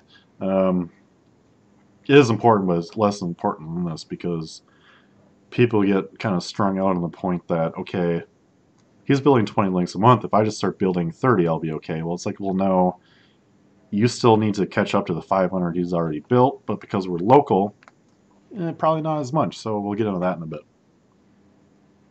So he's building 20 links a month, and you find, okay, through Ahrefs, where we dumped his site in there, and it tracks how many links he's building a month or whatever. And okay, he's building 20 really mediocre links that he's buying from all the generic paid list providers. And what you want to do is these links that he's built. We should probably share the authority hacker link. Do you have it? Do you want to post it? Yeah. I'll share it with you quickly. I'm not on the YouTube because they're really mediocre. So we're going to look at each of these 20 links he's built every month, whatever, and we're going to dump those links, those URLs, those root domains, and be like, okay, this site doesn't even get any traffic, like solid 0. Fuck it. He's only building 19. Next site, same shit. He's down to 18 a month. Okay, so effectively, this guy's really only building like 15 good links a month. Still a decent number. It's going to cost you money if you're buying from us. It's over $3,000 a month that you have to invest just to tread water. But the quality of those links he's building is important too, because you can kind of might be able to estimate a waiting game where he's buying from. You can tell he's buying PBN links from SEO Sam, and you're like, oh, he's building 20 PBN links a month. Like, I can build 2, and I'm just gonna wait for him to tank. And there's no other competitors in this niche. Easy money. It'll happen. It might, but that's something you got to analyze for yourself. It might be today. It might be in a year. But so you realize, okay, he's building 15 links a month that are decent links. They're not great. They're not shitty. They're decent. They're good enough to keep him going. So you say, okay, I at least need to be building 15 links a month, assuming I already have the current authority he does, just to stay level with him. And that's assuming your content is good. Everything else is perfect, 100% perfect. This is all just a links. And then you look at a competitor or two, and you're like, okay, they're only building like 2 links a month. That's nothing. Don't care. And you say, okay, if I build 5 links a month, after 10 months, I'll have 50 links. Or did I say 2 or 5 right now? 5. Yeah, so I'll have 50 links after 10 months. Not quite a year. And this big competitor has 200 referring domains. And out of those 200, like 125 of them are good. So I need to get up to about 125 to be level with him. Plus, he's building his 15 good links a month, so I need to count for that. What I've found is, if you're constantly building links, or what we found, you might be able to surpass somebody, even if they already have a better standing point. Just constantly building a good number of links every month. So if you decide, okay, he's building 15, and I start building 20 a month, it's going to take you a while to catch up to him from just a starting point. And if he's only building 15 and you're building 20, you're only ahead of him by 5 every month. So at the end of the 10 months, you build an extra 50. I feel like I'm scatterbrained with this. Does this make sense? Yeah, I think it is. I mean, I think the TLDR so far for everyone is take your biggest 5 or 6 competitors, look at how many links ahead they are. A good rule of thumb, Garrett went slightly higher. He was like at 60%. I tend to assume half of the links are total trash, half are good. Take half of their links. That's roughly how far ahead of you they are. Then look at their link velocity. And so if they're building 20, I would assume 10 are good. So if they were on 300 and you were on 0, I would assume they're on 150. They're building 20 a month. I'd assume they're building 10. So if you want to catch them up within a year, you can work out 150 every year is, well, just do it 10 months for the easy maths. Yeah. 15 a month. They're building 10 good ones, so you need to build 25 a month, and you'll catch them in 10 months. Yep. So that's the TLDR so far on just the raw numbers. Now where did I leave off? So you're looking at it, and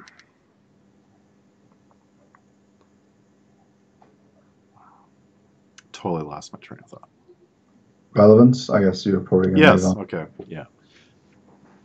So, you're like, okay, this guy's building X number of links, like Steve was just saying, we're going to make the numbers work. This is how many I need to build just to catch up. For a raw number of links. But, as most people know these days, or maybe people don't know, maybe don't agree with me, relevancy. And we were talking about it earlier in the show where that guy was doing a disavow file, and I think he was probably losing tons of relevant links just because the DR was too low for him or something like that. And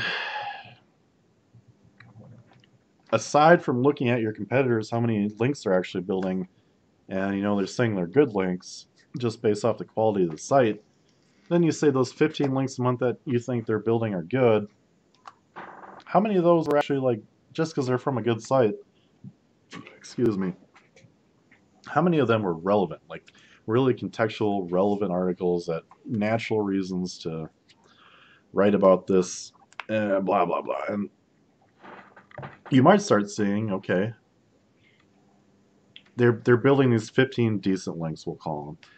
but only like 6 of them a month. They're actually, we're like a mom blog talking about how her kids keep spilling fucking cranberry juice on the carpet, and she uses this carpet cleaner to get the cranberry juice out. That's a really good link, right? Because it's contextual and it makes sense. But then, like, the other 9 links are like on a finance site about cost effective or the top 5 carpet cleaners you need. Right? Everyone in the industry is tired of these top 5 lists because we all know they're paid guest posts, right? Super simple and easy for me to say. We're not taking a link out the site, but okay. So you got this article, top 5 carpet cleaners, linking back to Doug'sCarpetCleaning.com. So you can kind of weed out like the quality, not just of the sites linking to you, but the quality and the relevancy.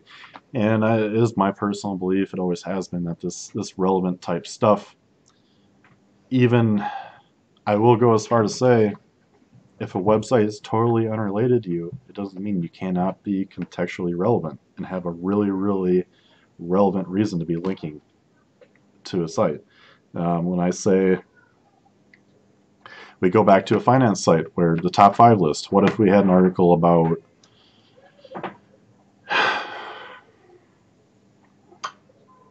it's an article, 2,000 word article, the common pitfalls of employees who want to start their own companies because they think they're top shit. I'm just going off the top of my head about this, but I think it'll make sense. I think everyone in their life's been in this spot. You're an employee at somewhere for a couple of years, you think you know everything, you're going to go start your own company. In this case, we're writing an article about it, about carpet cleaning, the top pitfalls of starting your own carpet cleaning company, blah, blah, blah. And we're talking about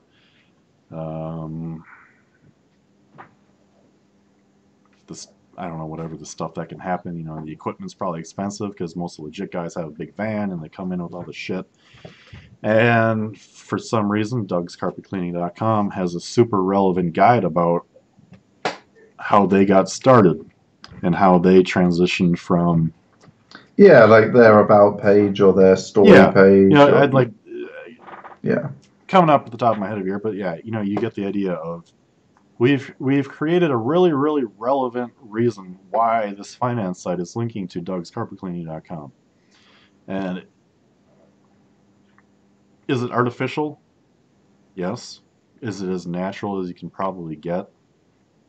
Probably. And that's where you start to see link building, I think. Well, that's what I always think is like if a regular user was looking at that link and that article, does it make complete sense that that's in there? And yeah. So you're talking about like Garrett's example.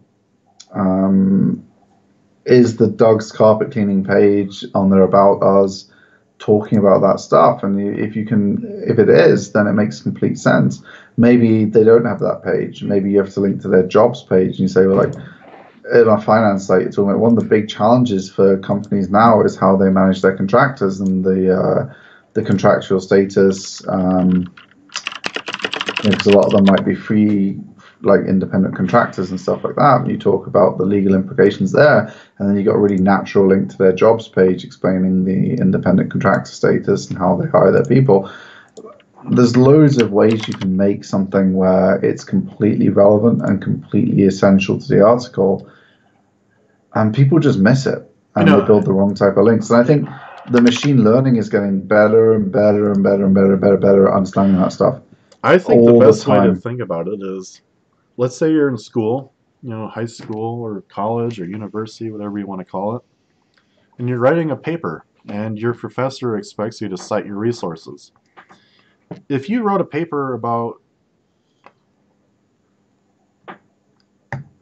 the United States purchasing Alaska, Seward's Folly, I wrote a paper on this in like the 10th grade or something, you wouldn't include a resource about carpet cleaning. But some link building companies would, and I think that's a good place to leave it. Like, it has to be relevant, it has to make sense, and that's actually a good way of wording it. I think I'm going to add that to our natural template, because we explain that to people all the time, and I think that's a really good one. Would it pass your professor asks you why you cited that resource test? And that's a really good place to leave it. So it's not just about the link power on some bullshit metrics like DA and Yeah, DR and all what that would stuff. your professor say? He'd be like, "This has nothing. Why this? No, get the Yeah, fuck why is out. this in here? Come on. Rewrite Yeah. this. Rewrite That's this." actually a really good place to leave it. Like, you know, you're as far behind as your competitor is doing a good job of building links that are relevant. Yeah. So it's important you only count the relevant ones, because one of our clients many years ago is one of the biggest travel sites in the UK in a particular niche of travel, and they were only building 25 links a month. Their competitors were building 100. But their links were just, they aren't ones that would have passed the professor test. So I like the professor test. Garrett has coined a new way of testing your links. Because that's what Google's machine learning algorithms are trying to achieve in terms of analyzing relevance. Well, I mean, you really just gotta look at it as, and I know I always harp on everybody, but it's like this algorithm, whatever sense and form, has been around since 2000, we'll say. That's 18 years of a lot of fucking data, a lot of engineering going into reading this data and learning how it's being manipulated and how to analyze it, and back and forth for 18 years, almost 2 decades. Do you really think you're going to continue to outsmart it in 2018, 2019, 2020? When you have thousands of humans working on it, competing against you, one person, plus machine learning that they have no control over, they say. Well, that dude who comes to your BNI networking group in the morning, he says he can outsmart it. Oh, wow. He's got it. He's got it under control. You can totally trust him to give him your money if you're a business. And strangely enough for me, it's like, I don't care about any of this stuff. I just think it's like, we can call it the professor test now. If you're writing something, how would a human want to view it? Do you know what's really fun is our next segment's the hashtag SEO, and literally the 31 seconds ago tweet on hashtag SEO is bang on relevant. It's all about Google, hashtag a bunch of SEO hashtags. And the picture is successful SEO is not about tricking Google. It's about partnering with Google to deliver the best search results for their users. And do you know what? Putting sensible links in articles that are relevant is helping Google send their users to the right page. Like if a user wants to see a story about a local business hiring independent contractors from a disadvantaged community, and your About Us page does that, that's a really sensible link, and it actually helps Google. Raise your hand if you ever built outreach links to an About Us page. Not a lot of people can, bitches. Well, I mean, how many of you boys have done a campaign for a Viagra site? What about when the anchor text had to be pimple on penis? How many of you guys could pull that bad boy out of the bag without paying for it? We paid $0 for all of those links. So good old days. You can get the relevancy, and you can get pimple on penis in the anchor text without paying for it, people. Like if you're buying PBN links and you're buying some bullshit to get that kind of anchor text, you're not being creative enough about your content and about your marketing strategy, and you're a step behind. And it's not that hard. I've shared everything we do for free on Builder Society. Be careful.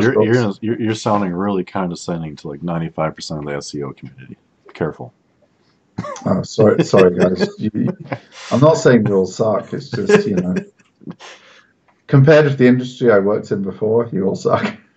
No, I mean, I think most of our listeners by now, they wouldn't ever tune into the show if they were those. No, the amount of stuff I say. Yeah. I mean, the people listening to the show are the people who agree with us, and they hate these fuckers as well because they're damaging all of our reputations.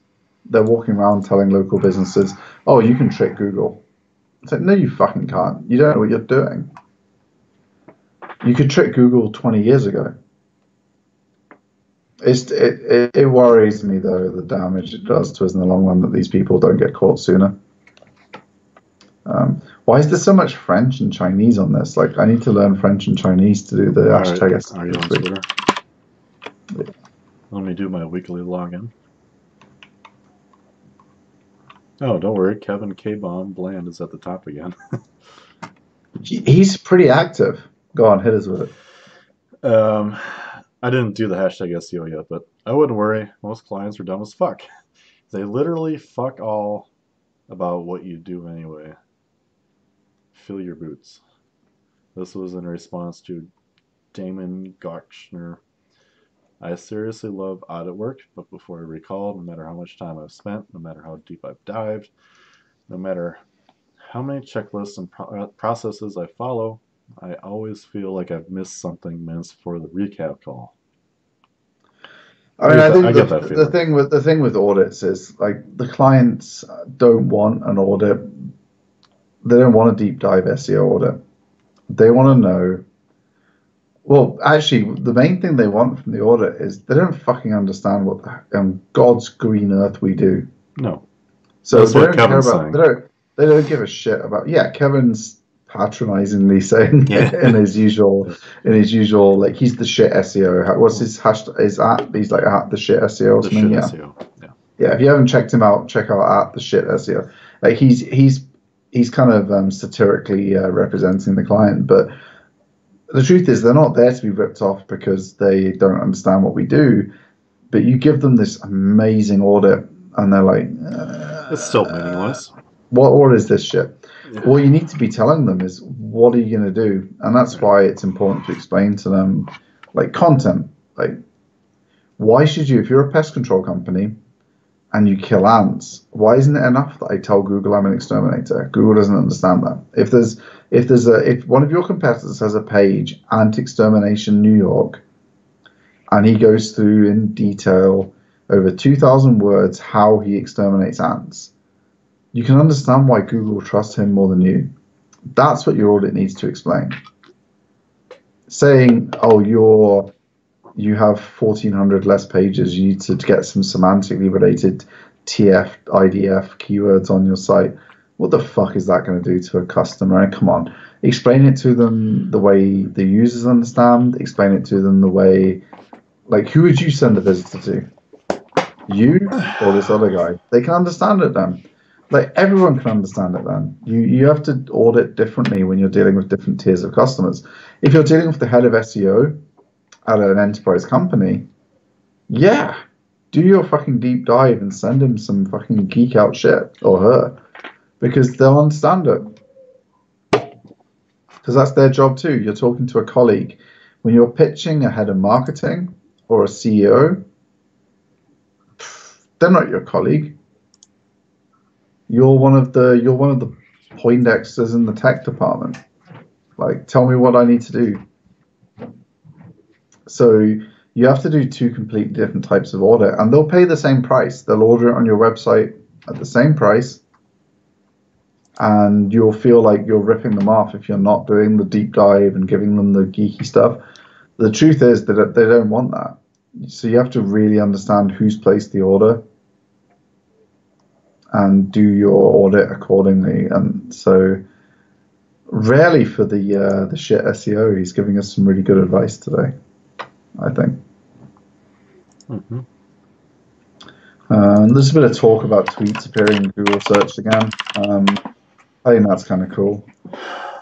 It's useful again if you're talking about relevant stuff because a lot of people are neglecting their Twitter accounts, but there's a lot of opportunity there to take part in Oh, like we jokingly did with the cruise sex scandal, like we did the newsjacking shit. But newsjacking is something that because we hire like proper PR people to train our outreach team, and one of the topics on this week's training course, just by coincidence, was newsjacking.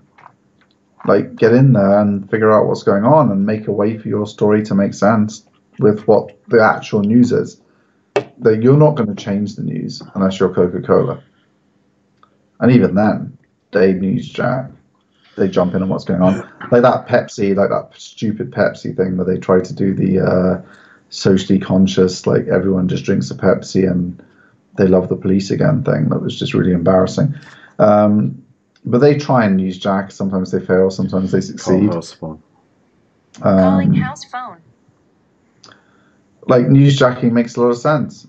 So look at Twitter. Look at what's going on, and if something in your industry comes up, be in the conversation, and you also get a search ranking opportunity, which is pretty cool. I have to put my room service order in really quick. Yeah, room service. I would like to order a pizza.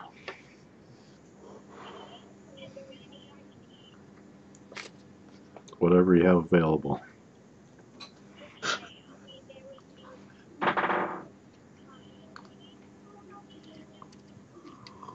Two minutes. Oh, that's quick. It's better than the Hilton, man. Okay, bye. Better make sure I have some tip money today. Oh yeah, you've always got to tip room service people. Come on. We're SEOs, not poker players. I was doing the laundry earlier. Whatever. You're gonna end up having $20 because that's all you've got. Oh, actually, I do have some cash. How much did I give her last week? $2? $2, yeah. I've got some American dollars. I can't even spend these bad boys. Here you go. Here's your $2. Go. Okay, thank you. I found a good one from Search Engine Journal. I don't know if it's actually good. It's good for me because I don't know what these things are. Discover Google's top 5 SEO tools and why you should use them. Test my site. I don't know what that is. Google Trends. I've used that. Chrome Lighthouse. I don't know what that is. Page Speed Insights. Yeah, I've used that before. I've never used the safe browsing test, but if you're using that, it just makes me think that you know you're trying to pull something off. I mean,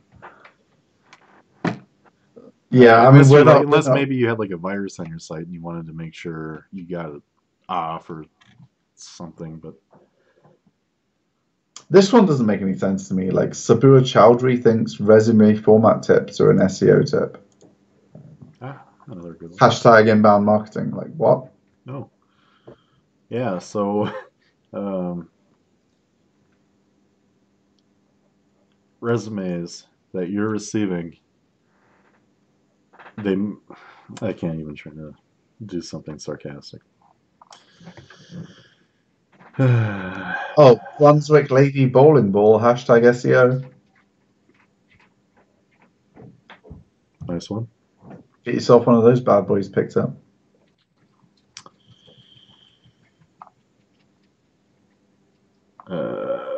God, these are just, we're going to have to stop. Oh, I mean, this one is just like, all right, so if you're an affiliate and you're selling crap, try to at least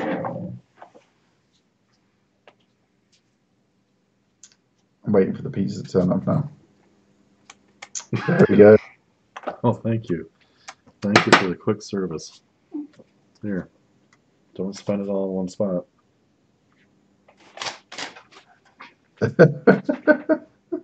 Nice mustache. Did you draw that on your face? You better not been with a Sharpie. She had a mustache last week. Do you not remember? Yeah, but she taped that one on. She's keeping the consistency on the show. I'm not sure how her mother's going to feel about a Sharpie mustache. That's what we did last time. She's just keeping the show consistent. Like, you know. So this guy, Gerald Blauw, B-L-A-U-W, however you pronounce that, says, like, I love hashtag blogging day in, day out, and can finally say that my blog is becoming a success. However, I will have to replace my lousy hashtag SEO tool with more competent search engine optimization. And then he links to his bullshit that he's trying to sell. So look, buddy, 1, that's not even a proper sentence. 2, just go fuck yourself. Anyway, back to the show, I guess. At Digitally Co. Sounds good. Do you need to get your website ranking in Google? Here are the 2 things you need to focus on. Hashtag SEO. And that's it. They forgot to put the 2 things in. Well, no, that are the 2 things. It's like for the British people watching, It's like on Red Dwarf when Crichton says, "That's a great idea, sir, but we don't have," and then whatever it was they needed. And he goes, "And secondly, we don't have whatever it was they needed." And Lister says to him, "That's the same thing." And he goes, "I felt it was so important, it merited mentioning twice." Yeah. Anyways, you want to do your review? Yeah. So I hadn't checked out Thrive themes for ages. Like you guys probably know, we use Divi a lot, and we use ClickFunnels a little bit. And the old Thrive themes builder and everything around it was just terrible. I didn't like any of it. And they did an upgrade a little while ago. It was, well, maybe close to a year now. Maybe it was late 2017 or whatever. But it's called Thrive Themes Architect now, which is like their new builder. And so just recently I thought I'll check it out again. It's absolutely phenomenal. They've got a whole bunch of themes that support it. So you can pick the general look and colors and everything that you want. But one of the main things about it is you can just have like a totally different look for every single page on your site if you want. It loads much quicker than Divi. The page load speed is, I mean, Jesus Christ, it's got to be 4 times faster, at least. At least So, 4 times faster. Sub Divi. 1 second. But the editor is 4 times faster too. So while you're working on your goddamn site, it's not just your end users get it faster, it's quicker the whole way through. It's more expensive than Divi. Like you can get a lifetime license to Divi for you and all of your clients for like $250. Thrive Themes is I don't know, like 50 a month or something to be a member, and you get 50 sites. So it's a lot more expensive than Divi, but it's, oh Jesus, it's unbelievable how much better it is. So and they have all the, and we've used Themelure a lot as well. They have all the different sections you can just drag in. Like I want a multi-price choice section, I'll drag that in. I want a call to action section, I'll drag that in. Which Divi doesn't have. Divi, you put sections in and you have to rely on their community, which is terrible. They have really small community, and you end up designing everything yourself. So you spend 9 hours like changing colors, and this is more like Themelure. You just drag it in. Oh, I want a 3 price call to action, drag it in, and then you just tune that bad boy up. So all of that's available on their tool as well. The only challenge we're having is, for whatever reason, they've chosen not to code any integration to the payment processes. So you've got to deal with what the shit that's on WordPress already. And that's our biggest challenge moving away from ClickFunnels, is that no one buys online from us. Most people place like an email order with a bunch of waffle because they want to get exactly what they want, and they want us to custom thing for them. But if you're buying a trial link or you're buying one of our standard packages, you just want to put your credit card in and we get the money and we start work. So that's what we want. I don't want a shop that has things in columns looking like a fucking t-shirt store. I want a buy now button. They click and put their credit card number in. And I'm trying like loads of different WordPress plugins, and that's a bit of a problem. I feel like Thrive Themes, they do the landing pages, they do the funnels, they do the email opt-ins. It just would have made a lot of sense for them to just integrate with Stripe by now. Like just Stripe, nothing else, because that's all ClickFunnels have bothered doing. It would have been really cool then. So you're gonna have. I haven't got a solution, and I will review whatever payment processor we pick in a future show. Right now, it's like I can replace the entirety of ClickFunnels times 10 on Thrive Themes in terms of the funnels and how it all looks, but I can't take a goddamn payment unless I find another like plugin that does the. And I might just end up coding it myself or something, but that would be a major pain in the ass. I'd really prefer to find a plugin and review it for you guys. So that's the big downside, is that. But overall, I'm going to give them 8 out of 10, and they would get 10 out of 10 if they could take payments or integrate with Stripe. But it's faster, it's easier to use, and just little things like so you design something on Divi and it's perfect, but then you're like, oh, I need this in columns now. You need to make columns, start moving all your components around. Yeah. On Thrive Themes, you just drag the new thing onto the page and stick it next to the thing you want to become columns. and it pops up with put this next to this. Boom, puts it next to it for you. They've really thought about. But what's crazy about it is it's instant. The lag on Divi is noticeable. It is annoying. Yeah. Thrive Themes is. If you've tried them before, like I have, when they had their old content builder, and you hated it, give it a go now that it's Architect. It's so much better. I was blown away. I only tried it again because some friends of mine were talking about it, and I was like, oh, no, it's going to be... They've made such a big step forward with Thrive Themes Architect. And the page speed for a template. I mean, I know that the page speed geeks on like builder sites and stuff that get their sites down to like 0.2. They're never going to be happy with a theme. But I've never seen anything on Divi loading in less than a second. Thrive Themes, it's like, bang. It's lightning fast on editing and design, so I'm really pleased with it. Cool. Yeah, it'll be fun to mess around with that. So if you need some content, don't hire Vin. He's always stuck in traffic. I can't believe you never even made it to the end of the show just to say hi. He's literally taken 6.5 hours to get from Philadelphia to New York. You know, the Amtrak train is 1 hour and 20 minutes or something. And in first class, you get a glass of wine, some food. Should have got the train, boy. I mean, yeah, for $50 a month, agency membership, 50 websites, $600 per year.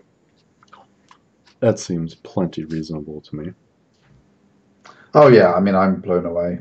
Yeah, plenty. Because, I mean, you're charging thousands of dollars for a website, so it's $1 a license. Well, that's one of their license requirements, though, is that if you sell a website, you can't just use their themes. So if you're a web designer, you can't do it. You have to be someone who's providing ongoing support and charging them monthly. I don't know how much they enforce it. So what if you are doing that and then you get fired? Well, that's fine. They get to keep it, yeah. But you just can't be, your product can't be, I'm going to install Thrive Themes and do your website. It has to be you're offering them extra value. I'm going to install Thrive Themes, do your website, and give you 1 month of support.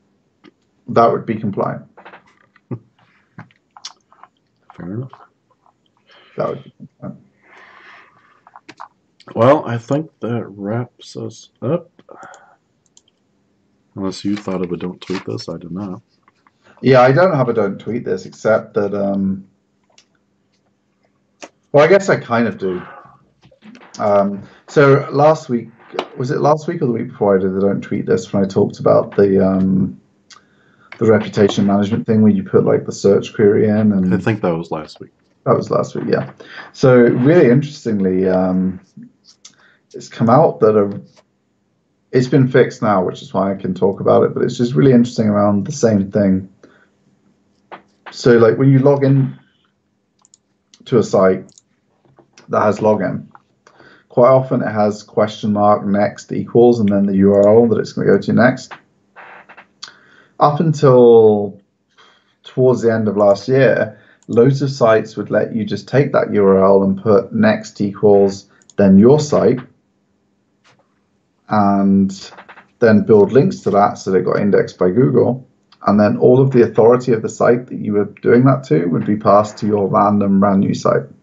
And that was actually, it came out in one of the Search Love conferences as well. They obviously immediately reported it to Google, Twitter, Facebook, all the other networks.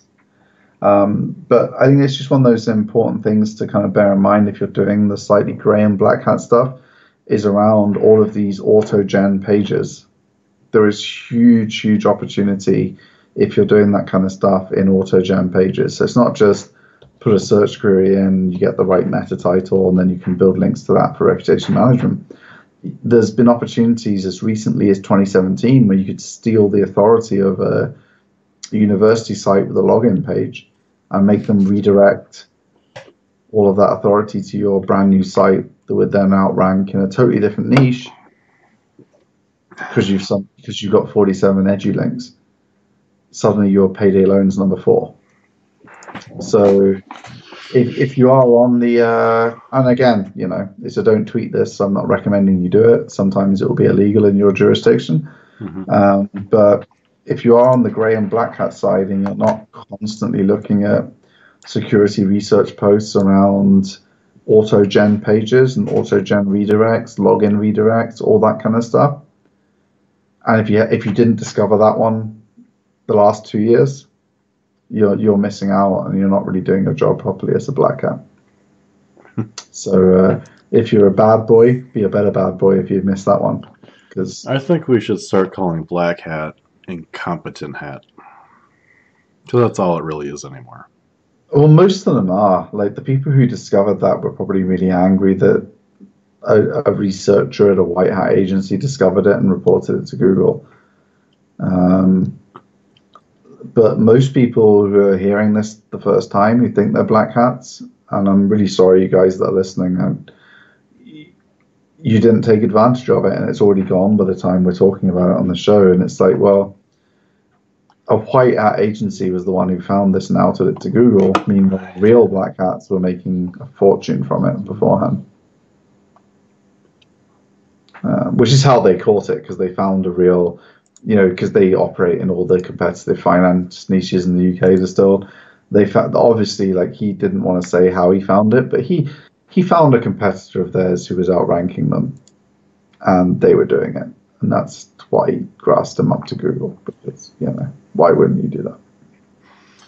But so if you weren't even doing that stuff, you're not a black hat. Having a PBN isn't black hat. Having a PBN is just a really bad link building tactic, because no one knows how to do it properly anymore.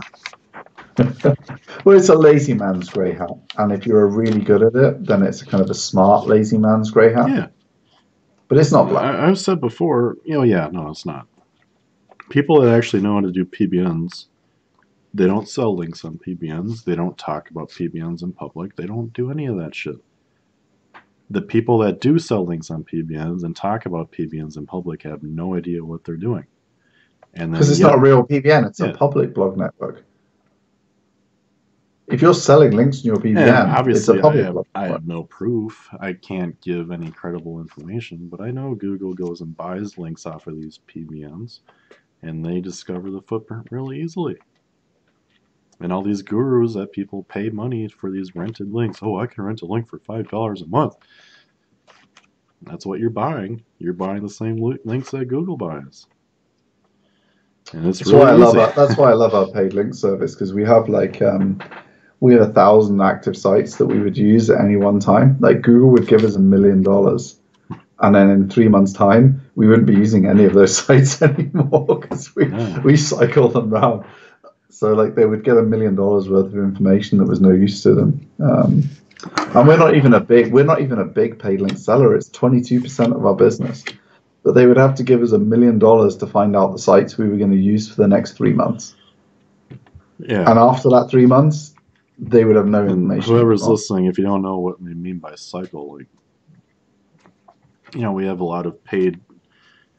Through our natural outreach, we get a lot of opportunities for people that want money, but that doesn't qualify for a natural outreach link, because naturally means there's no money changing hands, so we can't use that on a campaign.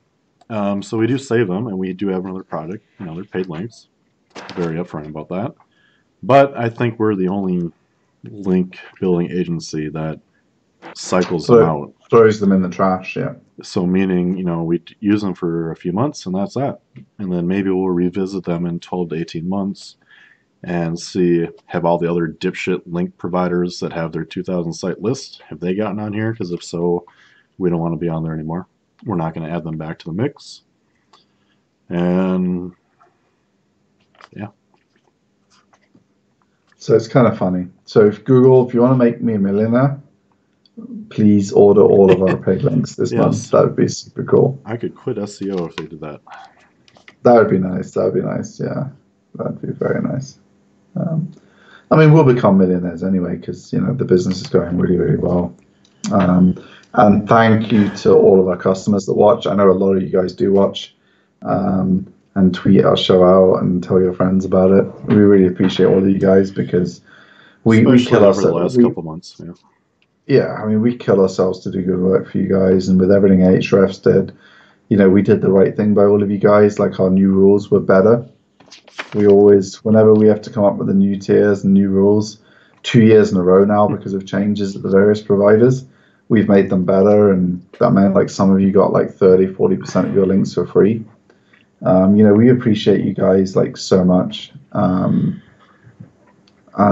we show it the best way we can by giving you Ahrefs factors, and we didn't try and make excuses and give you like links that didn't qualify. We made up new tiers, and they were better, and you got 40% of your links for free almost always, and that's how we run the business. And we're going to do really well out of this business, but it's going to be hard work, and we appreciate each and every one of you because we love working with you guys, and you all are in so different niches. It's kind of crazy. It is fun. I wouldn't have believed that there were this many different niches even available before we started getting big on this. It's like we don't have any two customers who are even close to each other. No. And we have 150 customers now. It's like all of you guys are doing something completely different from each other, which just shows the amount of creativity that is out there. Like, if you're there and you're like, oh, I'm going to do credit cards, it's like, come on, take a step back and have a think about all the opportunities out there. Do you really think credit cards is going to be the one? Go ahead and do credit cards and start ordering 300 links a month. Yeah, or be a big boy in credit cards. Yeah. But believe me, for 3 years, and then you might. There's going to be some. Yeah, there's going to be some Fortune 500 boys against you in the credit card space.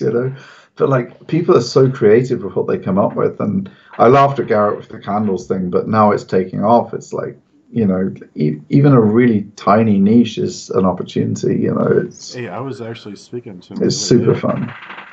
He's doing very well. He doesn't do anything. The person that we're drop shipping for,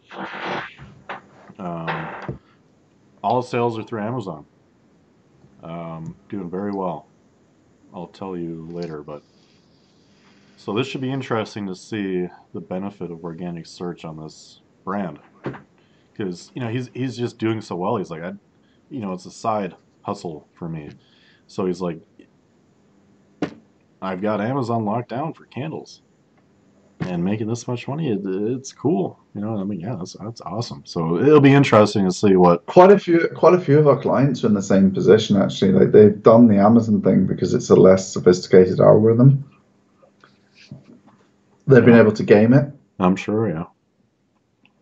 Yeah. And then they're like, well, I want the Google too now. So they're coming to us, and they've. So I think maybe that's for those of you. Actually, that's actually a good. Don't tweet this. For those of you who've got a product that's different or better in some way, you can dominate Amazon using tactics that don't work in SEO anymore. They still work on Amazon search, and you can dominate Amazon, and then you'll be able to afford 10,000 a month without even blinking an eye on your Google campaign. And your competitors who just sell on Google will be like, how can these guys afford 150,000 a year budget on search?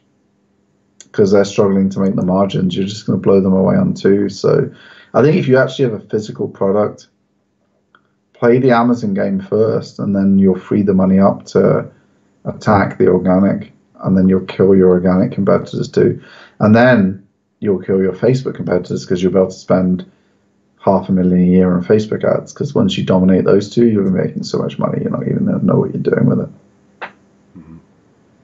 Because we actually have a few customers like that where their starting budget is $10,000 a month for links. And so if you're starting a site and you're going to just do it organically, it's not that you have to spend $10,000 a month. You have to do the same work as those guys are getting for their $10,000 a month if you can't spend it. Whereas if they've gone into Amazon first, and the Amazon is paying for the $10,000 a month in organic to get. Yeah, it's a lot different. Yeah. So I think if you're going to be a builder now and you've got a product to sell, like, you're not just building an affiliate site, you're not just building an authority site. If you're going to try and sell a product, I think going the Amazon route first makes a lot of sense.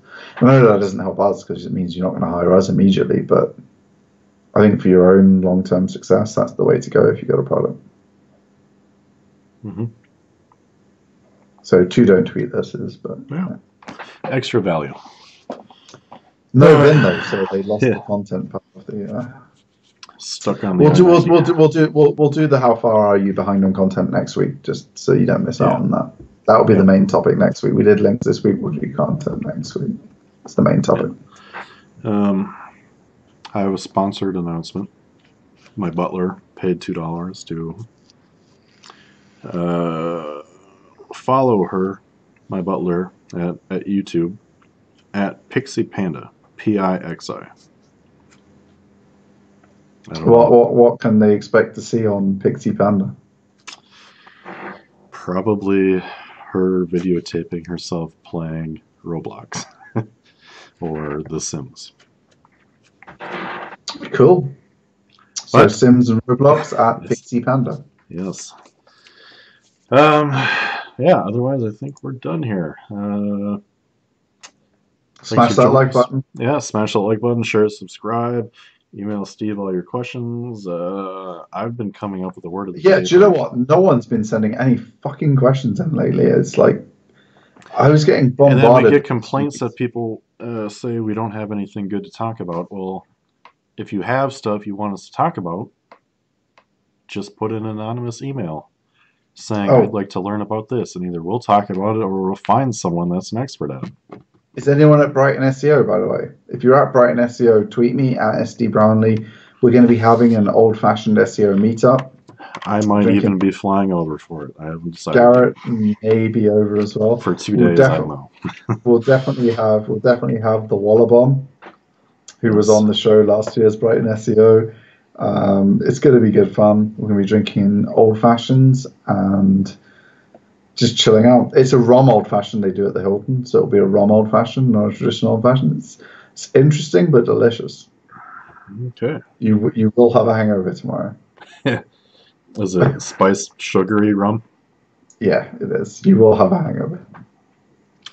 But it was very good, very good. I was skeptical, but I enjoyed it very much. So we'll be having an old-fashioned SEO meetup at the Hilton, literally 2 doors down from Brighton SEO. I just recommend you book the Hilton. Don't tweet this number 3. Is like if you go to a conference, never book the discounted conference. Like Jesus fucking Christ! Like nothing is as cheap as the Hilton. I've got a premium king room sea view. How many times have we looked at conferences and the discounted room was more expensive than like the normal room on the site? Like you just went back to the main site and it was cheaper on the main site. Yeah. And it's like, oh, I wonder who's making money off of this. Yeah, it's ridiculous. Like So yeah, we're a few weeks away from Brighton SEO. If you're down there, please let me know because we would love to meet you guys, especially if you're watching the show a few times. Yeah. I guess if there's interest, I'll actually book a flight, but I don't know. It's a long flight for 2 days. But it is. It's a pretty short conference. Someone talking me into it. It probably wouldn't take much. Yeah. Well, what's your Twitter? You tweet Garrett. Try and convince him to come. Let me pull. I don't even know. Garrett's he's a pretty heavy Twitter user, as you can tell. It's at Garrett Palato. So Golf Alpha Romeo Romeo Echo Tango Tango Papa Alpha Lima Lima Alpha Delta Delta Oscar. I think when I made my Twitter it was for Pilatus, but it was our old agency back in the day. Yeah, it was too long to have the US on it, so I had to go with Garrett Palato. But yeah, give Garrett some reason to come. We can all hang out, drink some old fashions, drink some Negronis. Probably go to like no presentations at Brighton SEO. I mean, the bar opens at Brighton SEO at 11 in the morning. So I mean, how many presentations? Do they have lunch? Oh, we can go to the Link Builders lunch if you come over. Yeah, I'll do that. I like how all these conferences that we go to, they have like breakfast, lunch, and dinner, and we never eat breakfast, lunch, nor dinner at these conferences. Well, you ate dinner at Ungagged. Did I? Oh, that's right. Because they had, like, yeah, prime yeah. rib and stuff, And we yeah. just eaten dinner before we went to the ungagged Well, dinner. I'm gonna get somehow I'm you gonna get my found, $30 of prime rib out of these bastards. somehow you found room for an extra dinner. Yeah. Yeah, that's why I'm out of shape and fat. But anyways, yeah. We will see you guys next week, same time, 6 p.m. Central, 7 p.m. Eastern, either 11 p.m. or midnight in England, or something like that. It's midnight now. Yeah, midnight in England. Central or the daylight savings time switch. Yeah. We're just a couple of weeks later than you guys. I always forget how long. Yeah, it's not long. It's just the Scottish farmers or something. They need the daylight a bit longer or whatever. I don't know. Whatever. I mean, they could just get up at a different time. I don't understand why the whole country. Well, you guys are on about the same latitude as us or whatever.